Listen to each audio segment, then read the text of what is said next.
Doug is here, Pat's here, Donna's here, Kathy's here, Wilson's here, Sue F is here, John is here, Fiona's here, Ellen's here. When you say that, just be Dan careful. is here, Dave Wait, Gabrizola's here, Wilson. Mike Sasser, our young guy.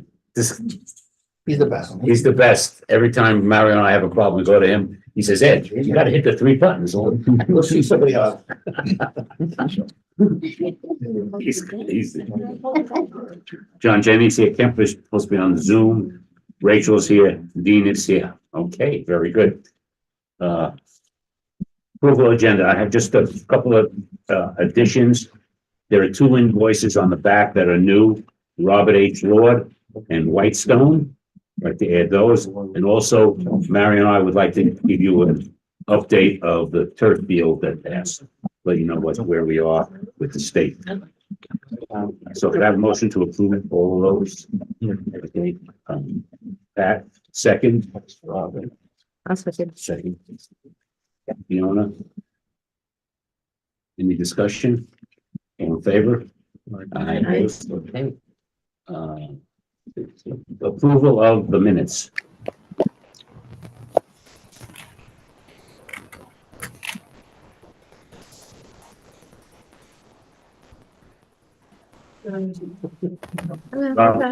Oh, Is here. Rob, this record just text message. This record just text message. I already got it. How are you, Rex? That's basic. Nice. Okay, thank you, John. Have a second? Second, Pat.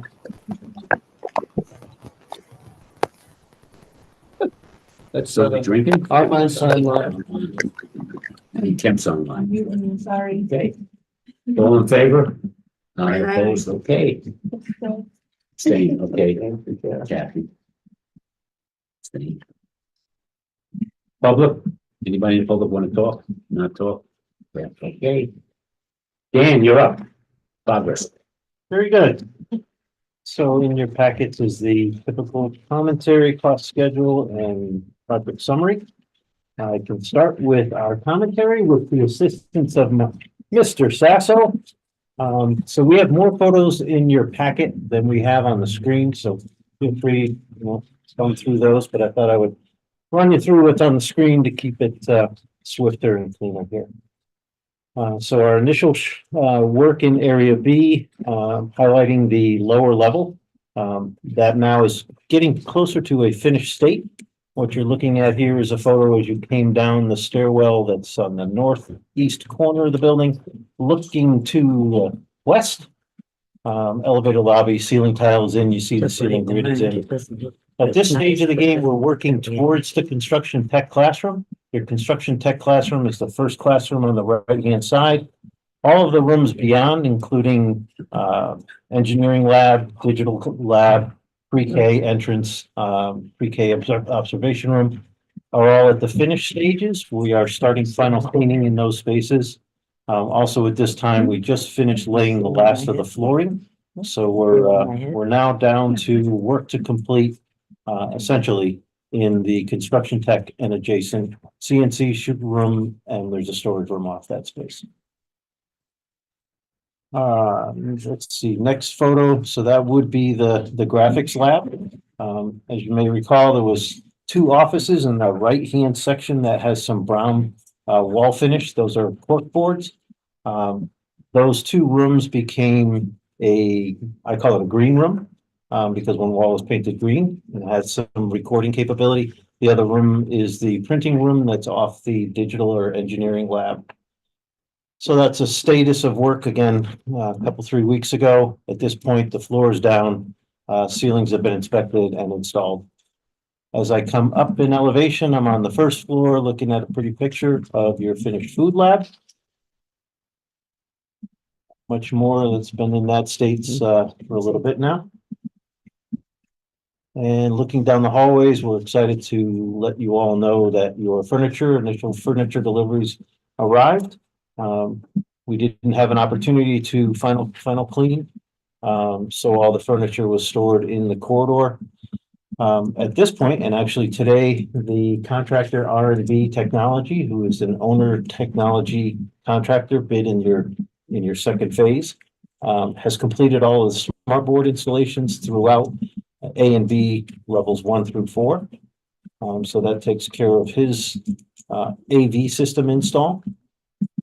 Another pretty picture of the area A moving off of area B. But before I do, I'll just mention drinking fountains were finished. A critical item is air balancing. In area B, it's still in progress. And everything else I've mentioned. So as we move to area A, that is the main lobby. The accent feature wall on the left as you walk in, the bullet resistant glazing that lives between the vestibule and the main office. Now all completed. Access control systems have been going through commissioning. Card swipes confirmed work throughout. Just another part of our process. I'll speak more to that in a moment. As you continue on through the lobby, we had held off on installation of the display cases. So now you see what the display cases look as a finished product. So again, as you enter the building through area A and you're heading towards classrooms, that's on your left. Ooh, I like the little arrow that moves around. As you move through the career center, as you move down the hallway, that's a look at the career center finished. Remember on the right where you see the blue, that's all glass, so they can write on it and erase whatever they write. All right, it's floor to ceiling, clear marker board. Panels that are about 4 feet wide on average, and they wrap on 2 of the walls. Also in that space is a interactive board, a smart board. On the left-hand side is that channel glazing. It's kind of a unique product that provides that level of obscurity to the space.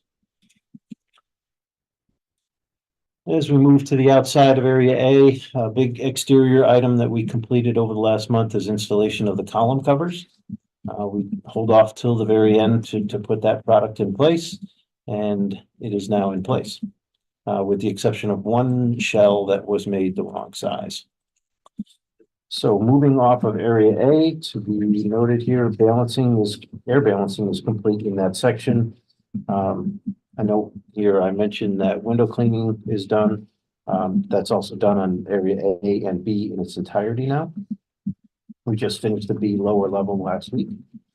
So we'll move ahead to area C. So what you're looking at in this picture is the stage floor system. Very similar to a gym floor installation.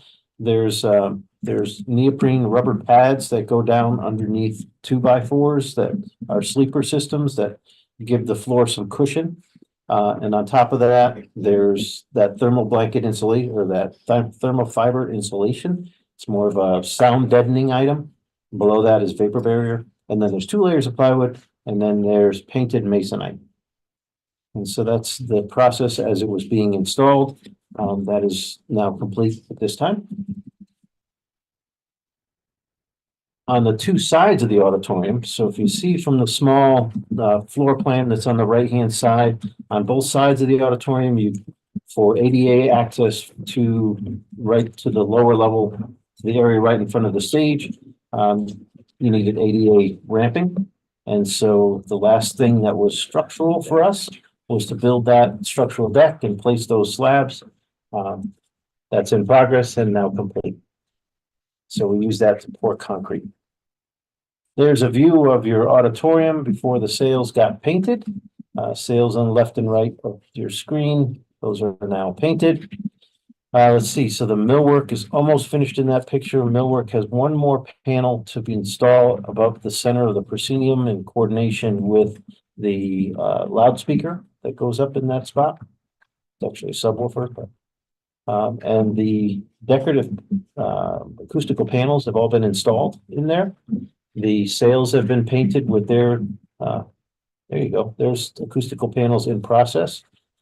Again, so in the back of that room where you see the white and horizontal bands, that's insulation and plywood furring because it gives the sound acoustical panels that much more sound absorption. In front of that is the architectural panels that for those who come out to site next to see, Those were the very cool, very eloquently designed patterns that are laser cut at the fabricator and then assembled in little 2-foot wide panels across the back of that space. So additional work that was completed in there is currently is we just finished painting the sails. It's got, again, 3 layers or 3 colors of paint, very high-end paint. It actually has a metal flake in the paint. It's very cool. And today, everyone's out, the balancer's out. We started with the preparation of the floor for the floor painting. Underneath the chairs, it takes a gray sealer paint. Outside the chairs and the aisles, it's all carpeting. The floor, the seating, the fixed chairs that sit in the auditorium arrive on campus on Monday. Doing well in the auditorium, tracking towards end of December lighting commissioning, first week of January AV sound commissioning. Photo on your screen moves us out of area C and into, actually it's technically still in area C, but that's the bank room. And that's the work in progress. At this point, we've pulled that work into step with everything else. It's all painted, ceilings are in. The last mechanical device in the ceiling is being installed. Could have been yesterday, could have been today. And then the flooring moves from the cafeteria down that last corridor to complete area C. Looking at my notes, I think that's everything I had for area C. Moving to area D, photograph there of the what we call smoke test, and that is the cooking lines are pretended to be cooking, and they test through the local authorities. We have to verify smoke rises and gets trapped up above or gets exhausted above. Part of that inspection is the Ansel fire safety system. So in each of your cooking hoods is a device that contains tanks of special fire suppression. And so we simulate a fire event. We make sure all the valves open. We make sure that the gas shuts off. We make sure that the hoods shut off in the event of the fire. And that's all witnessed by a local authority as well as the fire marshal. Kitchen equipment has gone through training already. Election day, we had all the cafeteria people there training. Yep, so all the pieces of equipment. There's a picture of a very intrigued gentleman that's watching his piece of equipment. All the factory reps have come out, That's the Done pizza the- oven. done their startups. Yeah, there's the pizza oven, which also cooks bagels, I understand. Yes. Which is good. Not locks, just bagels. And then most recently, we had the health department on site this week, and they reviewed for opening essentially. Just- Very short. Right, just so you know, December 16th, we get a donated foods from the feds. That's all going into the new freezer here. And also, we're moving a lot of the canned goods into the dry To what's known as dry storage. storage. Right. Right. So yeah, so that for us is a milestone. When the health department says that you can move or store product in the space is a milestone. And when they say you could prepare food for the public, that's a second milestone. That next inspection is 12/9 ahead of the 12/16 date. We have small punch list items, which we took care of, those detailed at the floor that they wanted sealed up better. And then the district has some responsibilities to provide thermometers and different signage items. Yeah, Kristen has been there and she's taking care of it. Moving along quite well. So moving ahead to the high school cafeteria, the action over the month was to get the floor laid. Just a refresher, those stripes that you see on the floor all emanate from a concentric center of radius that's outside your building, but they all radiate out through the auditorium, so to speak, and then through the high school space. On the right, you see the light fixtures. They're doing the same kind of thing. And then what will go last in that space are what we call baffles. So those are vertical pieces of 2-inch wide, 8-inch tall, again, baffles that hang from the ceiling between the lights that again create that effect of fanning out away from the central radial point. Everything else in the cafeteria is done on the high school side. Looking here at the middle school side, which again, we have to clean up everything because we air balance. And when we air balance, we need to have the space in a clean enough condition to where we're not drawing any dust or anything back into the air handling units. That became critical for us in A and B. I'll touch on that after we go through the slides. So that's essentially how the middle school is going to stay, because we're removing or I should say Myers is going to move your athletic floor and some of the pieces of fitness equipment into that middle school cafeteria for temporary use. As instead of a middle school caf, it's going to be a fitness room, Right, and all the new fitness equipment will go in there when he delivers. as well as the new stuff shows up and it goes in there as well. This photograph is in the middle school gym. If you look on the right, there's kind of an arrow that tells you that in the backside corner of that gym, there was a single service unisex restroom / shower locker room. There's a single shower in there. There's a single restroom. We want to put that area in service with the gym as a convenience, as a benefit to, you guys can use it while the January to June session. But it's pulling up the rear in our schedule sequence of getting finished in the middle school gym. So the photograph you see is the CMU that needed to go in there, and then we had to do the wall finishes, the tile, the ceiling, the flooring. It's all in progress. Other work that's going on in the gym is the wall pads. The bleachers are now finished. And let's see. And then beyond that space is the high school or the middle school temporary auto shop. High school temporary auto shop in the current or the planned middle school health classroom. Again, the far corner of our job finishes out that back door. So moving around the corner to the E1 middle school space that's being temporarily used. 2 rooms, maker spaces, are being utilized as changing rooms. That's the status as it was several weeks ago. That room is now, tiled and finished, with the exception of the radiant panels on the exterior window are delayed and still coming in, but the floors are in and the ceiling's in. Moving upstairs in E, work is progressing now. Overhead work is complete as far as the low voltage guys go. So we've moved into the space and we're doing flooring and millwork deliveries. And it's very similar in the area F space. Work is now just continuing and proceeding through F. We have a photograph here of the drinking fountains, but generally the same program. The teams are now moving from E1. They've moved to F1. They've moved to E2, F2, E3, F3. So work just continues through there. I'll mention to the site work. Doesn't look like asphalt there, but soon.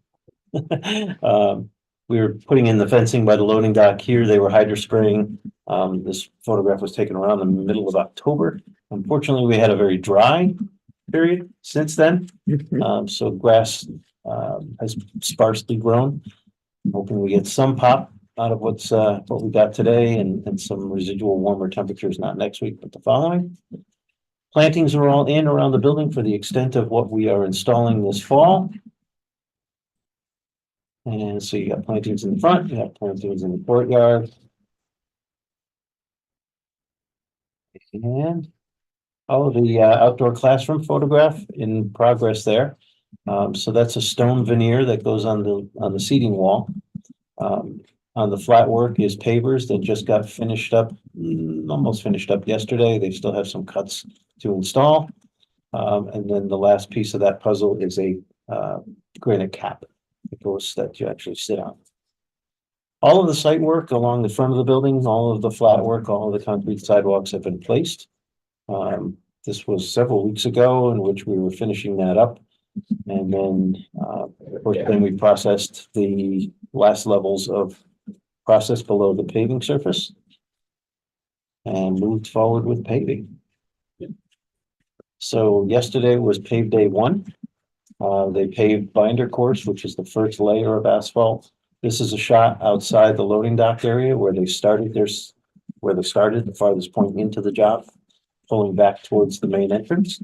We'll be paving through Wednesday of next week. We are going to what's known as the wear course, the final surface layer of asphalt, through everything from when you drive into the parking lot through what is the construction gate. Once you drive past that plane, you'll be on finished wear course level asphalt next week on Wednesday. So MEP systems, as of the writing of this, we had only the kitchen really moving forward. MEP, I'll give you the bad news first. So the air balancing process requires more cleanliness through the building. And so more finishes need to be installed. The air balancing has been impacted by the work on the lower level by a couple of weeks. And so we're pushing to get the air balancing to move from there. It moves from the AB building into the high school cafeteria, middle school cafeteria, all the academic art spaces. The auditorium has already been balanced on the supply side. But just the general bad news is that it's taking longer into the month of November. He'll be balancing until probably Wednesday of next week, if not in Monday of the week following the holiday. It's only bad in the sense that we want to get the commissioning agent started. The commissioning agent is your third party that comes in and verifies systems after we've said they're finished. I had hoped to get him started on the 15th of November. He's really not going to he's been out to the site, but he's really not going to establish and put manpower out on the site until the first week of December. Other than that, the commissioning systems, like the fire alarm system has now gone through pre-checks, and is ready to be for the local authorities. I didn't bring it. We have a list in which we generate that we share with the local authorities, the fire marshal and the building official, of everything that we inspect and prepare for them for inspections. We're marching through that list. We've gone through like buildings A, B, C, and D have all been final inspected by the local authority for egress requirements. Do all the doors close properly? Are all the exit signs adequate? They're picking up small things, we have to add 4 exit signs that, that they found that should have been there, in our opinion, and they agreed. They thought it was a good idea that they were there. But that's the type of thing that they pick up. And that's the scary one, because that's the one that you want to get through to find out if there's anything, major that you need to correct ahead of occupancy. So again, we've gone through the 5-story building. We've gone through the 2 adjacent spaces. All we have left to go through is area G, the gym, the back corridor, and the temporary classroom space in E1. Tonight, the building officials are there right now. We do what we call dump power. We shut off the power to the building. The emergency systems come up. They're walking the building right now, looking at emergency lighting levels. That's another required inspection. So we have this list. We're going through the list. We're marching forward with everything is coming together. Albeit again, about 2 weeks off of where I had wanted to be at this point in time, but certainly in a comfortable place to where what everybody is asking, when do we get to just walk through the building without a hard hat? And that's, that's approvable by a substantial completion of the project, which is the prerequisite is to have the local authority say it's okay. And so we're marching towards what I have on my calendar as 12/20 late date. If everything goes super smooth, 12/13, the previous Friday, would be the early date. So I'm hoping that all things come together. We still have a fair amount of site work, after we pave, we still have to stripe, we still have to handicap signage. We still do have to finish balancing and working our way around the GE last piece of the puzzle. But everything coming together in the next 3 weeks is a reasonable goal for success here. Dan, just a question about the asphalt. So if the weather continued to cooperate and be warm enough, would you continue to put asphalt down, or does O&G like shut down your asphalt department? We do. We close our plants. O&G's plant closure is not until 6th, which day? the 6th. 12/6. Yeah. So our Torrington batch plant will close for the season on 12/6. Right. But we have only, potentially 4 more days of paving left Oh, okay. before everything we want to pave is paved. Gotcha. All right, so the only troubling thing for me is that the rule of thumb, when you pave, it has to be 40 degrees and rising. Mm, And so we're heading into Monday, which is a colder day, which will mean a later start. You know, which means if it doesn't hit 40 degrees until 8:30 in the morning, we're not placing until 8:30 in the morning. It stretches us out. You know, I'm hoping that everything comes together and we're done by Wednesday afternoon, as planned, it would be so. okay, so it's feasible that it could all get done before December sixth. Oh, Okay, cool. we'll have to just dial up whoever we have to dial up to make sure the temperatures come up. Yeah, the week following, if we need it, the temperatures are more conducive. But we expect to be paved out by Wednesday of next week. Other items coming up that are important for us is the water balancing process. Right now, all the hydronic systems in the building have been what we call flushed. Which means they fill them, they drain them, they fill them, they drain them. They're cleaning them out with detergents and then they flush them out one last time. Check to make sure that there are no contaminants left in the samples of water that come out of the system. And then they load the systems with a glycol product, which is it's like an antifreeze product that lives in your building forever. You know, it doesn't dump again. And so those trucks are scheduled to come on Monday and Tuesday. When I say trucks, they're tanker trucks of this product that will show up and will feed into the permanent systems. I think that's about all I got on what we've been doing. Beautiful. We've had a lot of, currently we've had a lot of time with Dean, bringing him up to speed on building systems. We are developing a training matrix that shows everything that we train on. That's been shared out so that we can now try to grab more time from your Board of Ed. And get a little bit of, take some of that animosity away, you know, am I gonna learn and am I gonna know how to use my smart board in my classrooms, you know? Let people know that we are thinking about it. We know that we want to plan for that event. And when those events will happen are going to be scheduled for the month of December. Any questions? That's great. How does the rain affecting us? I mean, can we say, are you planning on paving tomorrow? Yeah. Yeah, no, on a binder course, you really don't have to worry about water about rain. Binder being the lower layer. But tomorrow's forecast is not substantial enough rain to where anybody's canceled. It's a little cold. You know, the temperature won't hit 40 probably until 8:15 tomorrow.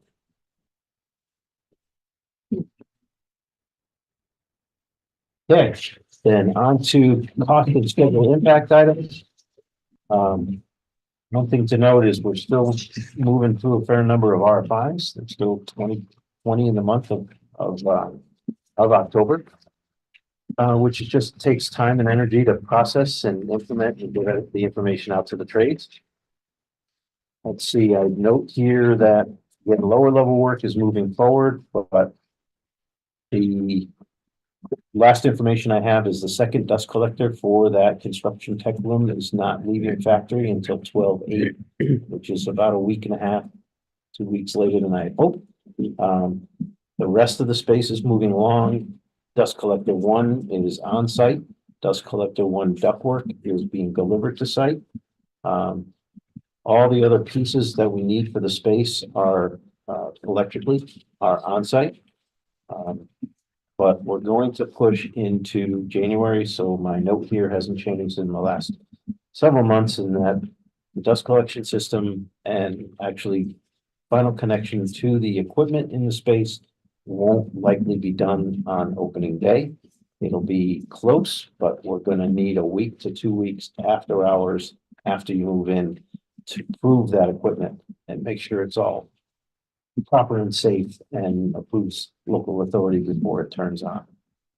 But that won't hinder being able to be in the building. You can use the room for classroom space, right? It doesn't impact that. Let's see, the bank room, again, moving along well. The last piece of our puzzle there is to put in the roll-up door. There's the ATM installation coordination that, you know, once we get to C of O, then we can do their part. We got past the kiln issue.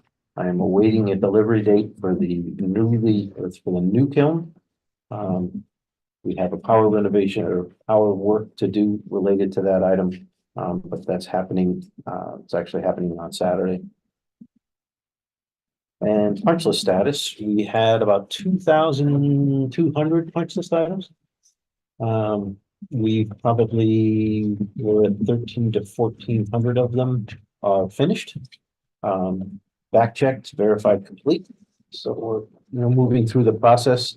We won't be able to punch list the final areas until we get into January. So we'll be in the space in January doing punch lists, but they should not impact your ability to occupy. And then the last areas to finish are the auditorium. As I mentioned, it doesn't wrap up until we get to the lighting commissioning and AV commissioning. And then again, I'll finish the temporary classrooms in E1 and move out the back door through G, out through the gym and down that coreway and out through the loading dock area. Finishes us off. We did not have to modify much in your schedule month to month. We're still working and developing your area H schedule, improving, the delivery of that. Again, it's going to be a very well coordinated event that allows that structure to get put up and closed in and brought ready for July. So no cost. I think the first line item in that report says, are there any new cost issues or cost issues to talk about? There are none for new. Okay, we stopped making changes. And no more, nothing new, no more bad news to bring to the table. So from the summary data or the project health status report, I did want to report that you see you're at 12/13 for when I believe that substantial completion is. That represents a different date from last month because I was carrying completion of the space was driving the date. In other words, punch list being finished. But now I'm actually carrying the date that I believe the local authority can sign off the building. The other dates haven't changed much from month to month. We're still into January for G. That's what's driving that January 9th date. And again, that's that one's actually driven by the commissioning process and finishing punch list. We hope to have occupancy all the way down that corridors, so we don't have to worry about two occupancies. Percentage wise, we've increased to 90% through the main portion of the building, about a 5% jump on G and E, and then work continues in E and F. Not recordable much by tasks because the tasks are very limited. The number of tasks being worked on is limited. Financially, you see from the bottom line that your bottom line in this construction cost section, the all important line is this one, which says you're actually down from last month, and that's really because not too many new things were added, and we did reduce the projected cost of the site signage, the monument signs. After some discussion, we had included the cost of 3 signs, so now we're including the cost of 2 signs. There's the 3 signs that this group had reviewed with SLAM a couple of different times, looking at these 3 monument signs. At this point, it looks like 120,000 is maybe more than you want to spend or not palatable. So we're bringing that down to 2 signs as carried in the estimate. I think my estimate now is about 85,000 to build these signs, pedestals, and power them up. So where won't have a sign? So the back entrance, instead of it being a monument sign, where it's built on a foundation, it could be just a placard. It's gonna be right on the fence. The gate's closed. Yeah. And we don't need a $60,000 sign in the back fence. Right. I just like to I threw a big number at it. I have to admit, I carried a large number. I've had some very expensive monument signs in my career, so I wanted to just be conservative in that approach. The other bottom line number is the very bottom line number, which is the CM contingency number.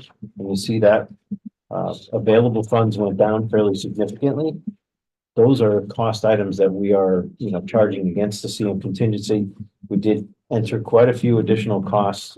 One of those costs is related to providing fresh air to the temporary auto shop middle school health room, in which I didn't budget enough money.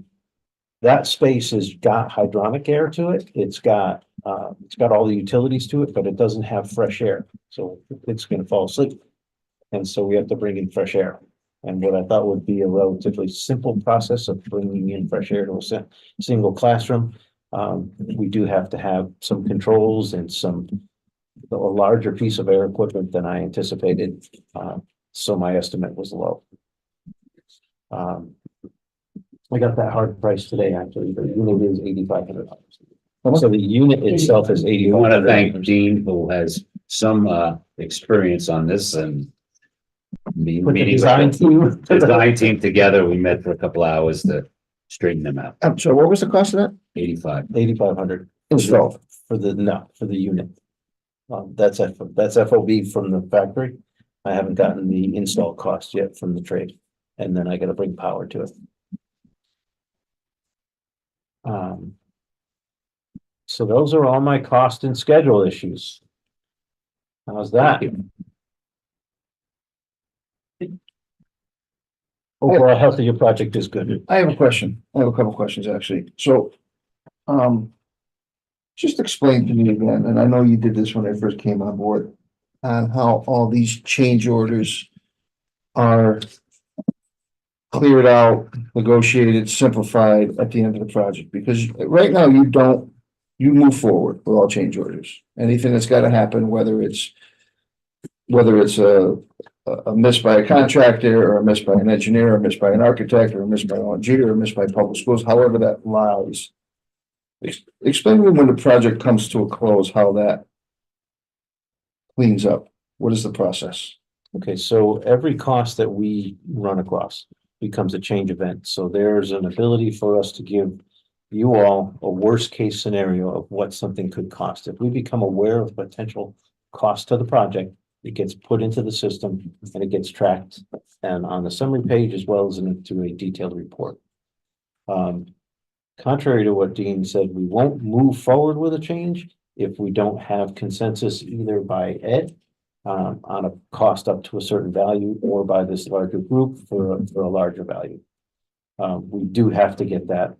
I'm not going to spend your money without getting approval first. And then I would say probably 50% to 70% of the items are continued to be negotiated. And that's from myself and the fellow that's on the team, Mike Zario, who you've met. We're picking at what they're charging. We're sharing that information with the design team, and we're coming to conclusion on this is a fair price for the change in scope of work.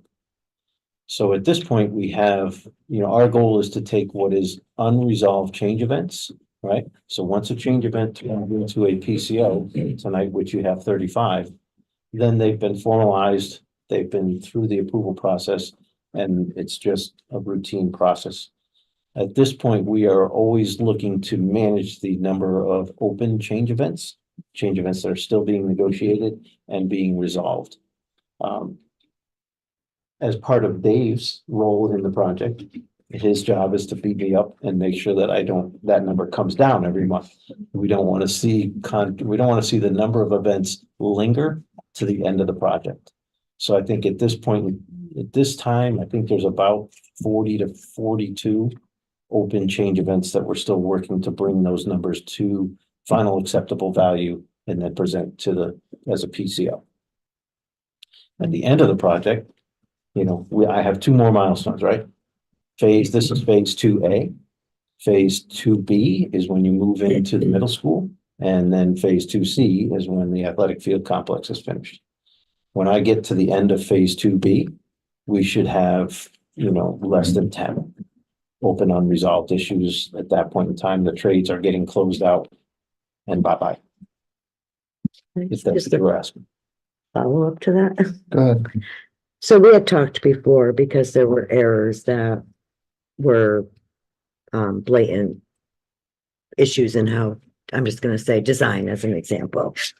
And changes had to be made, and there was a substantial costs along the way to some of those errors that were made in design.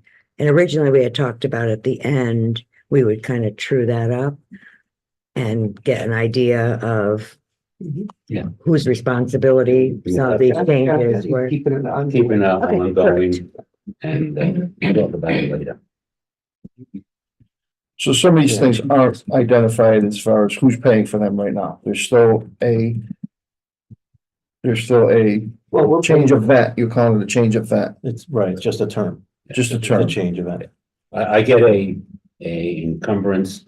His numbers are factored in because he's doing, my numbers are actual paid numbers. Mhm. And then every month we sit down, we get a list of what they feel are our costs. I have that to go against our contingency. Mhm. So you have a breakdown of that, which is ours, which is, and then once that list is established and negotiation happen, that's it, you're done. Right, the That's- PCOs PCO, come, you own this table, yeah, You own it. it's an executed change in contract. Just actually change the contract. correct. As long as it's agreed upon, then we own that change Right. order. But I thought when we had talked about this originally, we had talked about that we may have to do true ups at the end of the project. Right. Yeah, we will talk about that. Okay. Yeah. And right, if I can interject. Yeah. The contract with ONG is between the you all and ONG, so any change would be awarded through you or paid through you to them. How that settles on your end later is outside of ONG. It's outside of me. so to Correct. speak.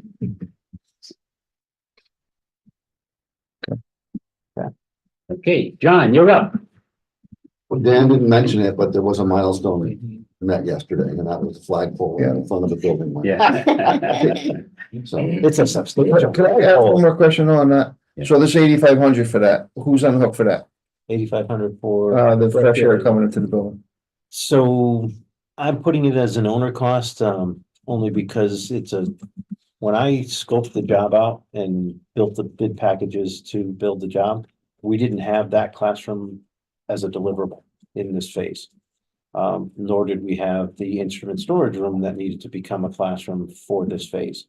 So those are changes in scope, owner requested, Mhm. and that falls under an owner change issue, not a CM contingency. Because we needed those rooms. Right. Because We the needed owner those rooms said to that- function. Because the January. auto shop wasn't being done until July, so we had to have the kids go somewhere and the health room. And also the 2 locker rooms. I got it. Yeah. And them not going into the auto shop was a change. That's always been planned. That's how the schedule was, right? Just because of where the location of that is. It just turns out you needed an extra classroom space to house the student population. Whereas initially I thought that the entire high school population could live within the limits of what we were turning over.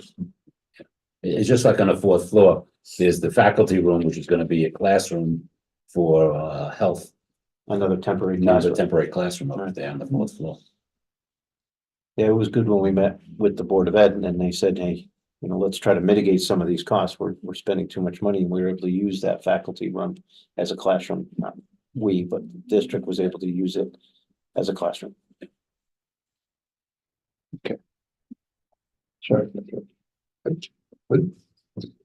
So, right now, we're at field report number 90 so far. We're tracking 20 items as of the last site visit. 2 of You the don't have 90 because it was just given. Yeah, it just rolled out yesterday. And 2 of the items being carried will be closed as of that field report. The report, as you discussed before, it's forward-looking in many cases. A lot of the work is work that's currently ongoing in the middle school. And so as that work progresses, those items will come off. CES has issued field report 11. They're tracking 18 items. And many of those items were incorporated into the punch list for the high school or are associated with in-progress work over at the middle school. None of them are insurmountable. They're all, again, punch list items or in-progress work. Special inspections, the last report that came out was in August. There hasn't been one. But that's primarily because all the work that the special inspector would look at, which is soil compaction, concrete and framing, has been completed. So Dan is pursuing the final statement of special inspections, which is a prerequisite for the building department for areas A, B, C, D, E, and G, or portions thereof that are being turned over in at the end of this first phase. Tri-state material testing, there are no material issues. They've done one soil compaction since our last meeting. 2 fireproof inspections were done since the last meeting. 1 replacement and 1 full form framing report were issued. There were no non-conforming items there.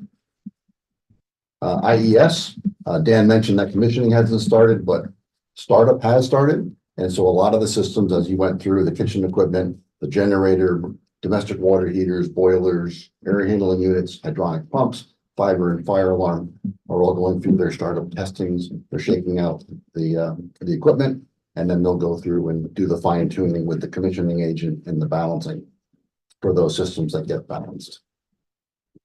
Indoor air quality, got a fun fact for you. I've always said that we're at 65% of waste, that's construction waste that goes to recycling. But so far to date, the project has generated 790 tons of construction waste, and 65% of that, which is 513 tons, has gone to recycling. Another fun fact, the building, there's 17% of your building is constructed with materials that are post-consumer recycled products. So things that you throw your tin cans in the garbage, they get recycled.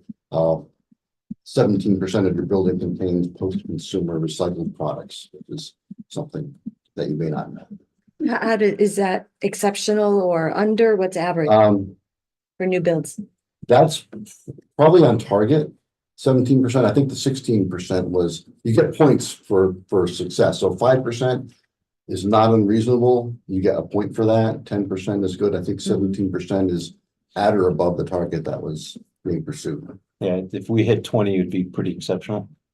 15 is pretty common. So no non-compliant items, procedures are in place. As Dan mentioned, the dust controls is important. It makes air balancing go more smoothly. So they're segregating the areas. They have doors closed. They're trying to keep people out of the building, and they're trying to maintain that. And there are no stormwater pollution issues to report. There hasn't been any water events, so there hasn't been any issues. And the flagpole is in. And the flagpole is in. Thanks, John.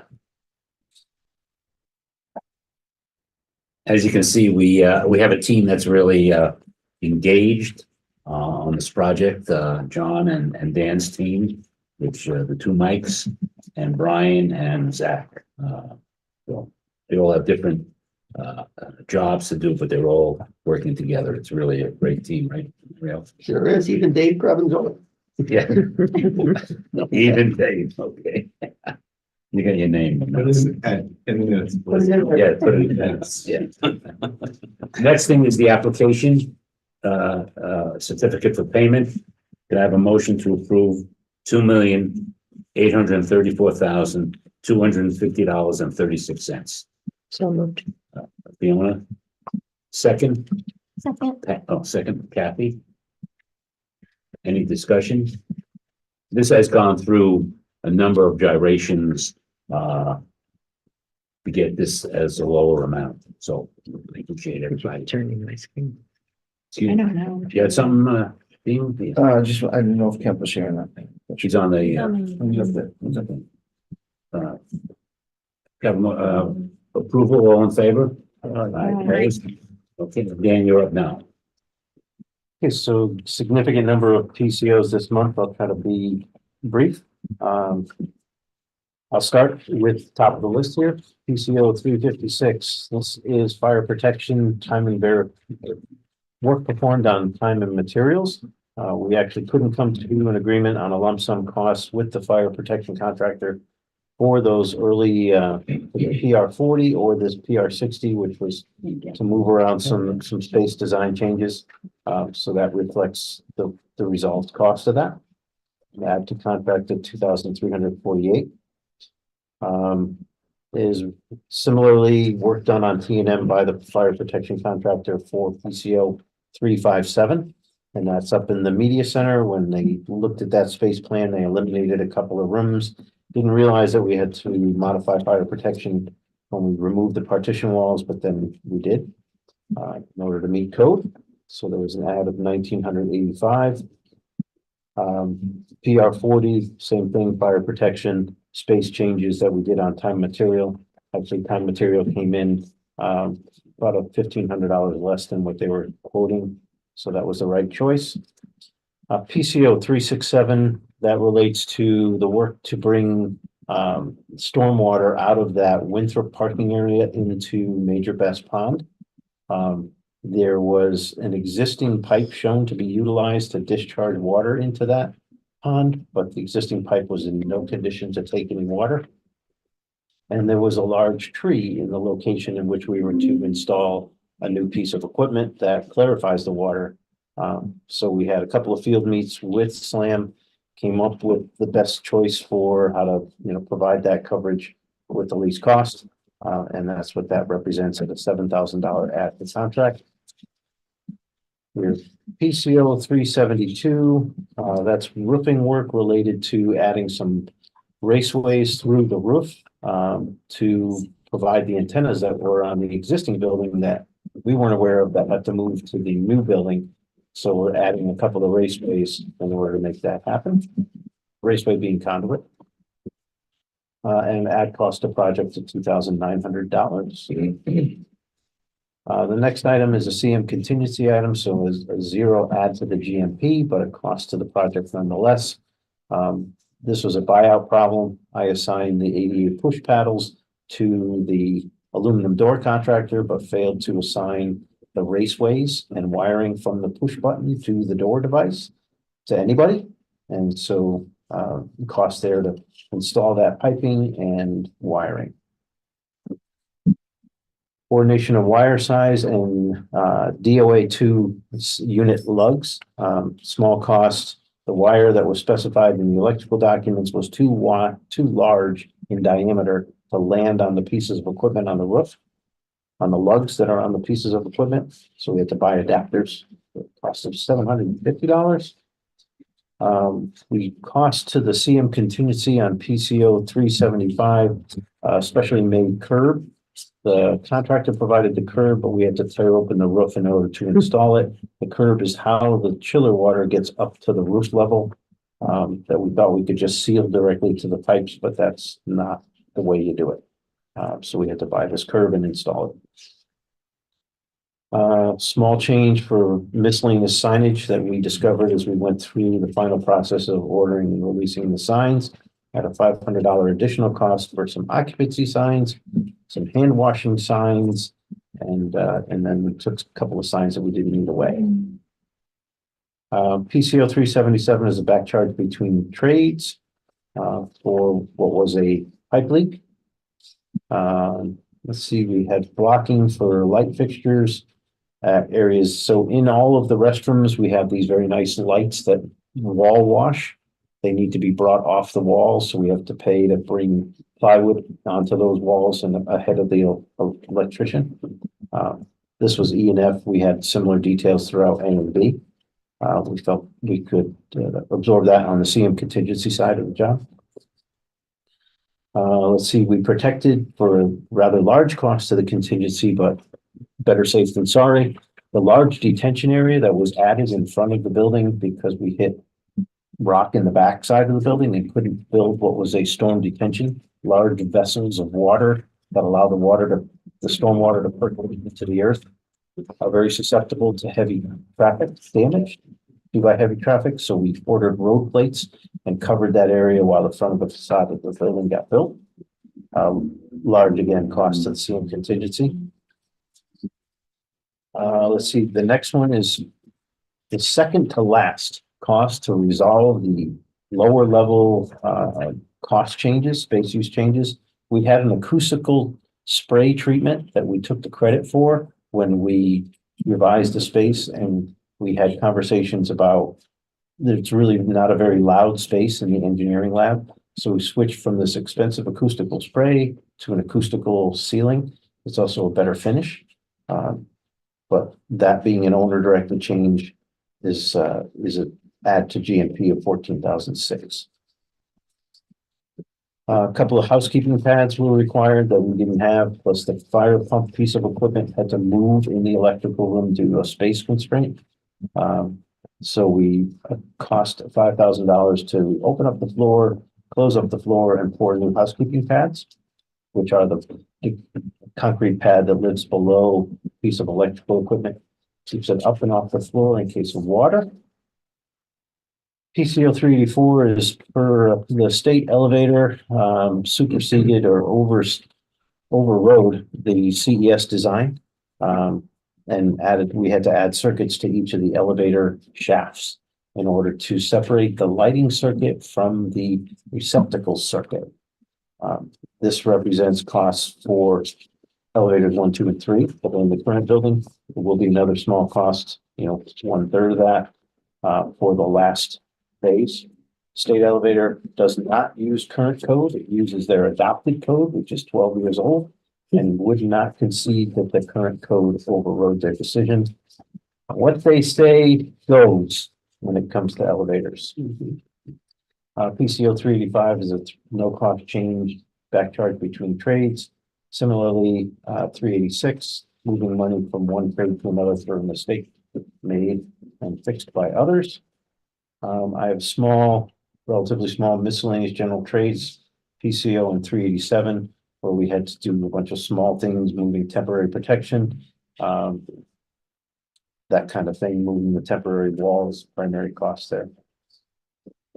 Let's see, we had in the OTPT workroom fixture layout. Oh, this was put to the CM contingency, but what it was is the light fixtures were shown to be perpendicular to the grid pattern in the back of the house at the kitchen.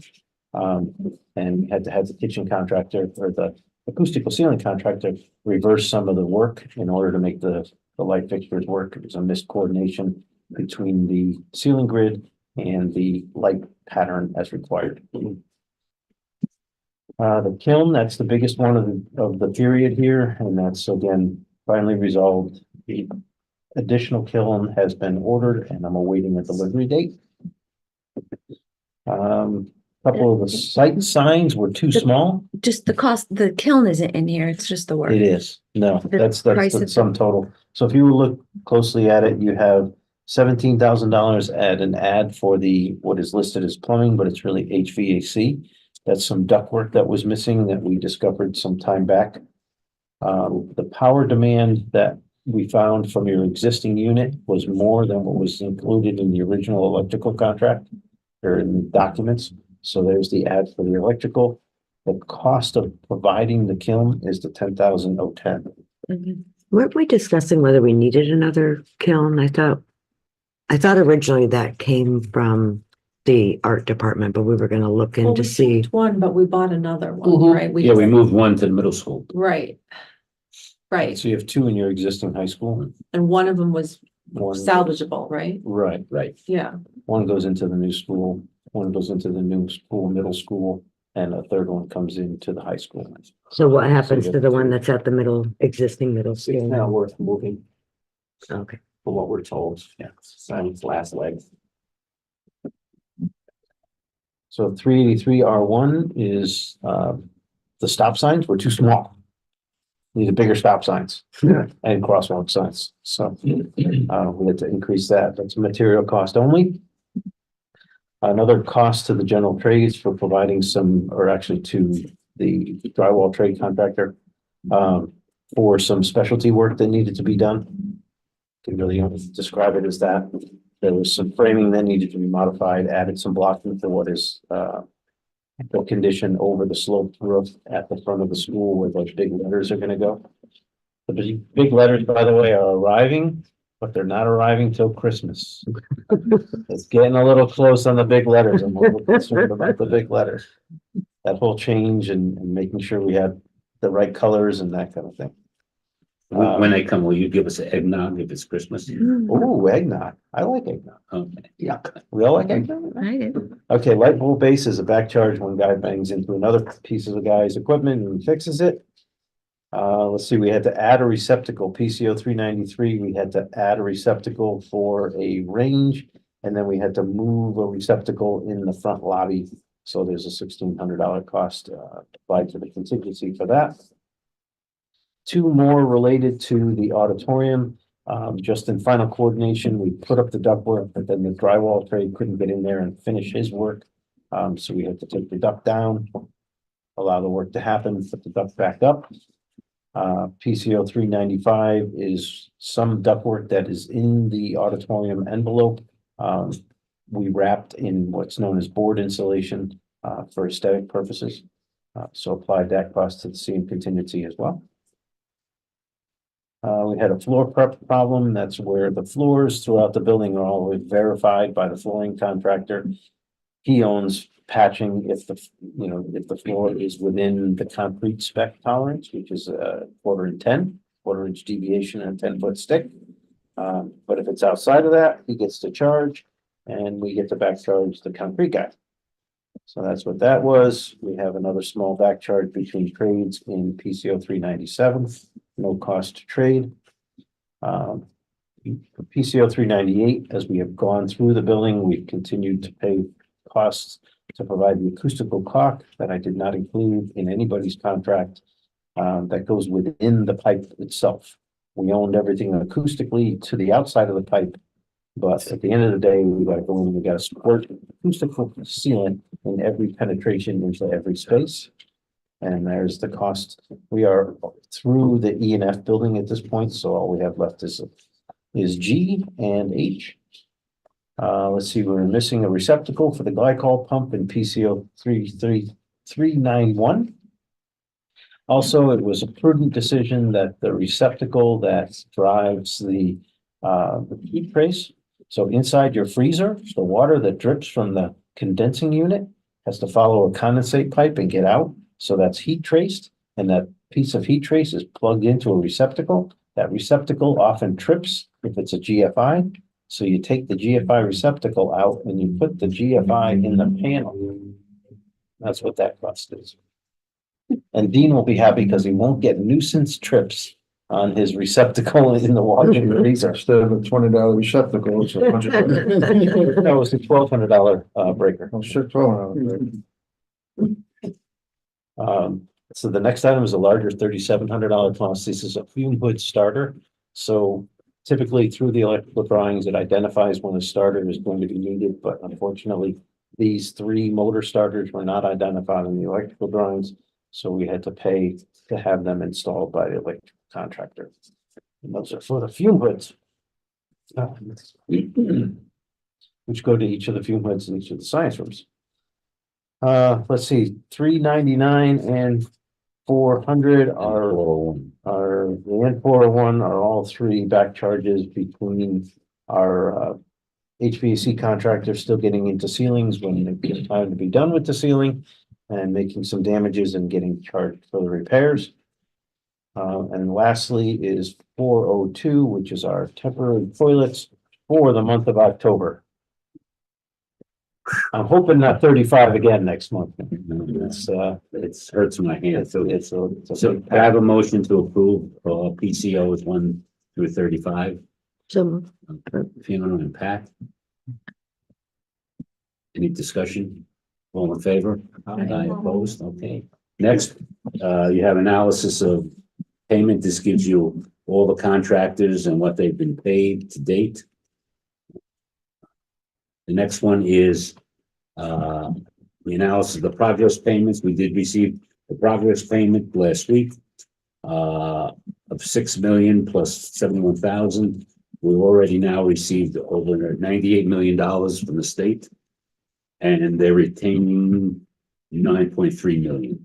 They will not give us the retainage until the audit is done, and the city knows that they have to come up with a bank anticipation note for that. So 98 million ain't bad. And they're getting a little better. We put it on the first of the month because we hold two payments together and we put it in, I put it in, and it takes about 40 days to get it. So we're happy with the city's happy. I'm happy. You're happy. He's always happy. Okay, next is what? You're not always happy. Not always, but it's good.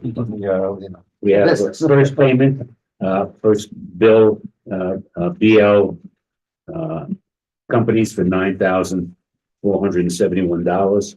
Have a motion to approve that one. Pat, second. Fiona.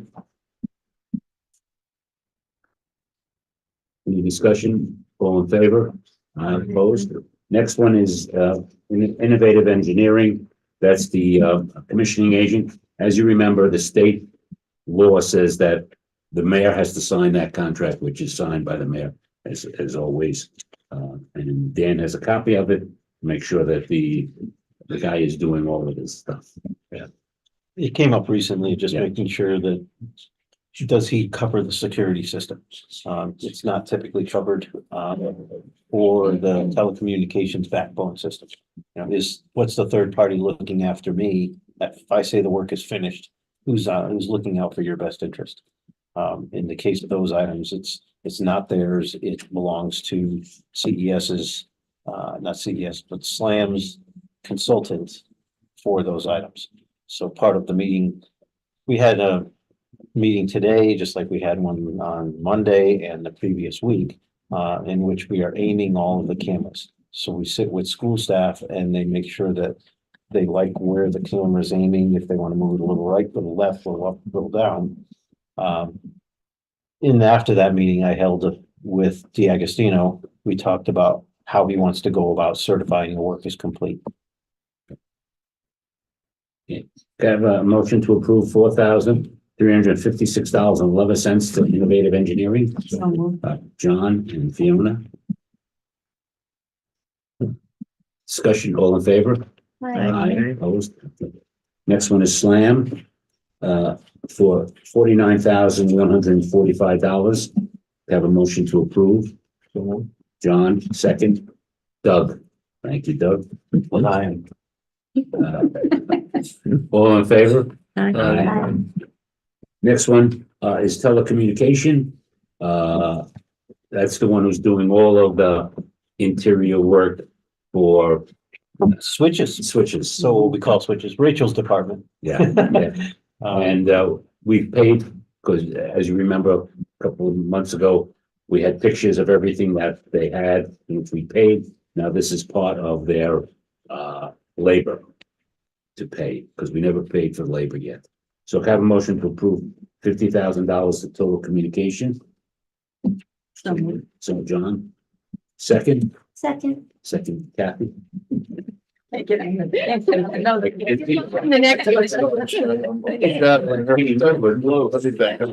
You're having a fork. Yeah. Any discussion? All in favor? Aye. Okay, next one is Interscape. Slam also has a person they hire to make sure that the furniture is installed and so forth. That's the name at the bottom of the bills, Christina Hopkins.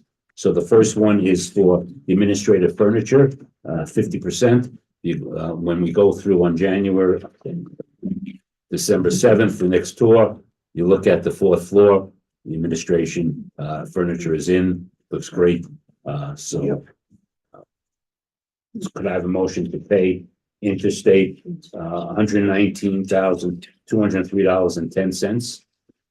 Robin, okay. And Doug, get those. All right, there we go. All in favor? Next one. It's funny because when I called Christina, I says, storage, what do you storage? And what it is I put the storage equals the lateral files, the bookcases and the storage cabinets, which are in at 50%. We were down in Brian, you saw in your office, you had all those storage cabinets there. Yeah, they're distributed throughout. Right. So have a motion to pay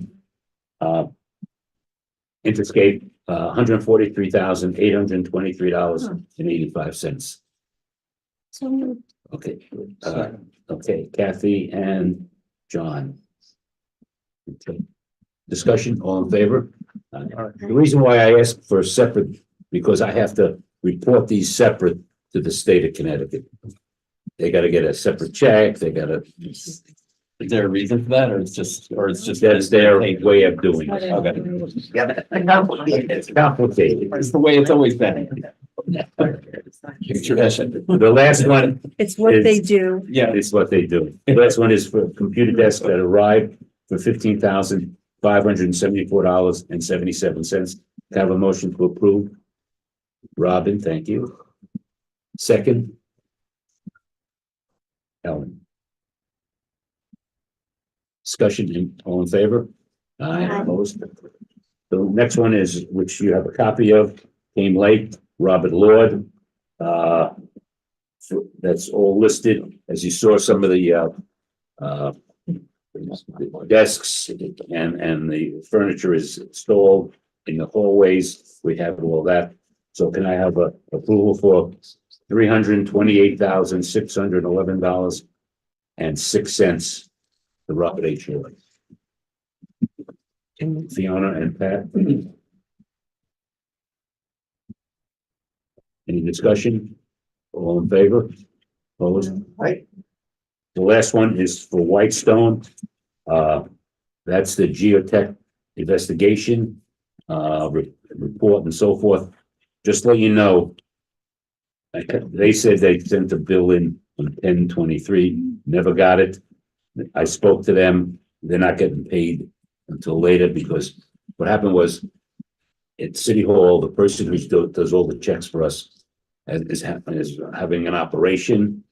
So I had to bring all the bills before 2 days ago. So she's gonna do them at home and I'll pick them up hopefully Wednesday before Thanksgiving. So everybody, But this one wasn't in it. this one was not in it, so we'll We have to not, wait. we'll approve it, but it'll get paid 2 weeks after Thanksgiving. And they know, Motion to approve? you know, second. I have a quick question Yeah. on this one. Weren't we waiting for a report on the, test holes? Yes, Exactly. that's what this is. Yeah, we got that report was distributed to ONG and to Field Turf and, But we haven't seen it or received a report on it yet. no, we have. Yes. The building committee has not. You can send it to the committee. yes. Yeah, they have it, we had sent it to them. No. Yeah, we could send it to you Yeah, guys. no It's, problem. There's two, it's Greek, but yeah, yeah, yeah, we're happy to send it to you. no problem. Two I have a reports, question. yeah. Why is Gary's name on this? We don't know. we don't- Gary uses They his have some company a lot. relationship. Yeah, Yeah, Gary uses his company a lot. for So they everything. just saw Torrington. Yeah, yeah, I had to sign the contract to make sure it's done. Mhm. yeah, so So he must have gotten the bill, we were hoping he never was gonna got pay it. yeah.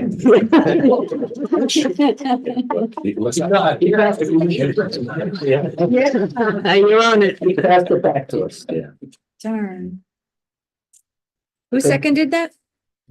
Fiona first, right? And, And, Yeah. anybody second? Ellen, Ellen. I just want to go over now, the item was the turf field, so I just want to keep you up to date on what's happening. Thank God it passed. We're so happy, everybody. People have come up to me, greatest thing ever happened since sliced bread. The whole project, after we put the turf in, it's gonna be great for the city, for the kids, for everybody. So just let you know on September 20th. Well, let's back up for a second, right? Yeah, I'm gonna read your thing. The committee wanted us to make sure of a few things. Right, And the Board of Ed as well. Amongst them are, well, let me read this and then they're in here. go Okay. ahead. The purpose of today's email is to verify that all items previously listed, such as artificial turf, lights, concession, restroom building, scoreboards, and all necessary infrastructure and design fees qualify as reimbursement expenses for the state. Keeping in mind a good amount of work was previously bid as alternate and later rejected, the building committee and the Board of Ed want to be sure that this work can be treated as a series of change orders for specific trades i.e. change the quality of fence, change the quantity of fencing, change in earthwork, remove topsoil and seeding as an example to the project, and that the turf and lights can be purchased via the state and federal purchasing consortium. Lastly, the Board of Ed is asking if we will need to submit an ED 1049R form to the state, which I imagine we would. I do realize that there is some redundancy to this email, but we do not want any surprises or mistakes on our end. I would appreciate if you could get us a quick ruling on this. Ella Sun is the woman who we deal with. We are on a very tight schedule to begin this work. Thank you for your ongoing support. She sent back, you can include lights, storage restrooms with restrooms, scoreboards. Okay, that was another thing. Yeah, we've been badgering. Badging To her make sure. to make sure. Check and double. Then we check. said, then she sent a letter to Megan, another person in the state. As previously discussed, Torrington can get reimbursed for up to $6 million of costs that were otherwise deemed ineligible items related to outdoor athletic facilities based on PA 24-151, section 188. No DAS 1049R form is needed from Torrington at this point, as this was approved via notwithstanding. That's a law they have, notwithstanding, and there's currently sufficient local share for this project. And then this just goes on. Yeah, he's my friend. Yeah. And then Ella sent it another guy to Nick Ross. Ross. In the state. Hi, Nick. Please see the email below from Mario. This is related to Torrington's high school, middle school project, the numbers. Are you able to address Mario's questions below, which were? So yeah, the two outstanding Ben. things are, can we handle the project through a series of change orders? That came at ONG's suggestion. And again, just to double check, Can we purchase the can we turf purchase the turf and the lights? lights through state Through the and consortium. national consortium? Which, by the way, we caught some heat for doing that with the moving company and city council Has done it just last night. approved Monday night, they three things. approved three things, one through consortium, two through state purchasing. Yeah, so, Why wouldn't you put it out to bid, though? I don't- because anybody who bids it is gonna purchase it from the people who Who are gonna give us the price? are giving us the price. And they're on the they're on the national consortium. So the prices stay the same, no matter who gives you the price? I don't think. So if you went to three different vendors. No, Field Turf is the preferred, let's just say, well, it is. Field Turf is the preferred vendor. I For the Product. Yeah. No, if we go out to bid, you're gonna get a general contractor They're giving contract. up, They're on the state. they're on state. Yeah. Giving them a price which is more than what we got from Field Turf. They're gonna charge you more. Any GC is gonna get the price from Field Turf. They're gonna have to, whatever it is, and then mark it up. But don't we need to just ask that question? Well, that's what. That's what Yeah, the. Okay, have them give us a quote and then we can make the decision once we have that information. Assuming that it's gonna be a higher price. No, Yeah. no.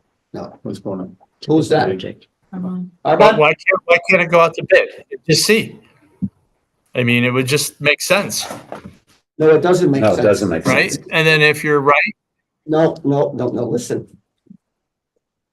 By virtue of being on these state and national lists, they've already Bid it. bid it. They've already bid the work.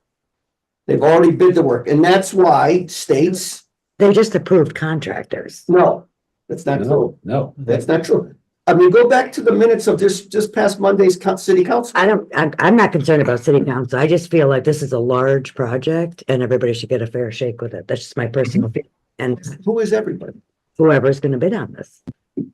There's multiple contractors that can do this work. Buy it from the person who's already approved. And if they're, That's the only vendor?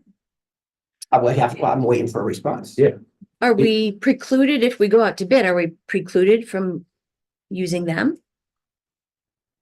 No, So no, but they supply a design build of the facility.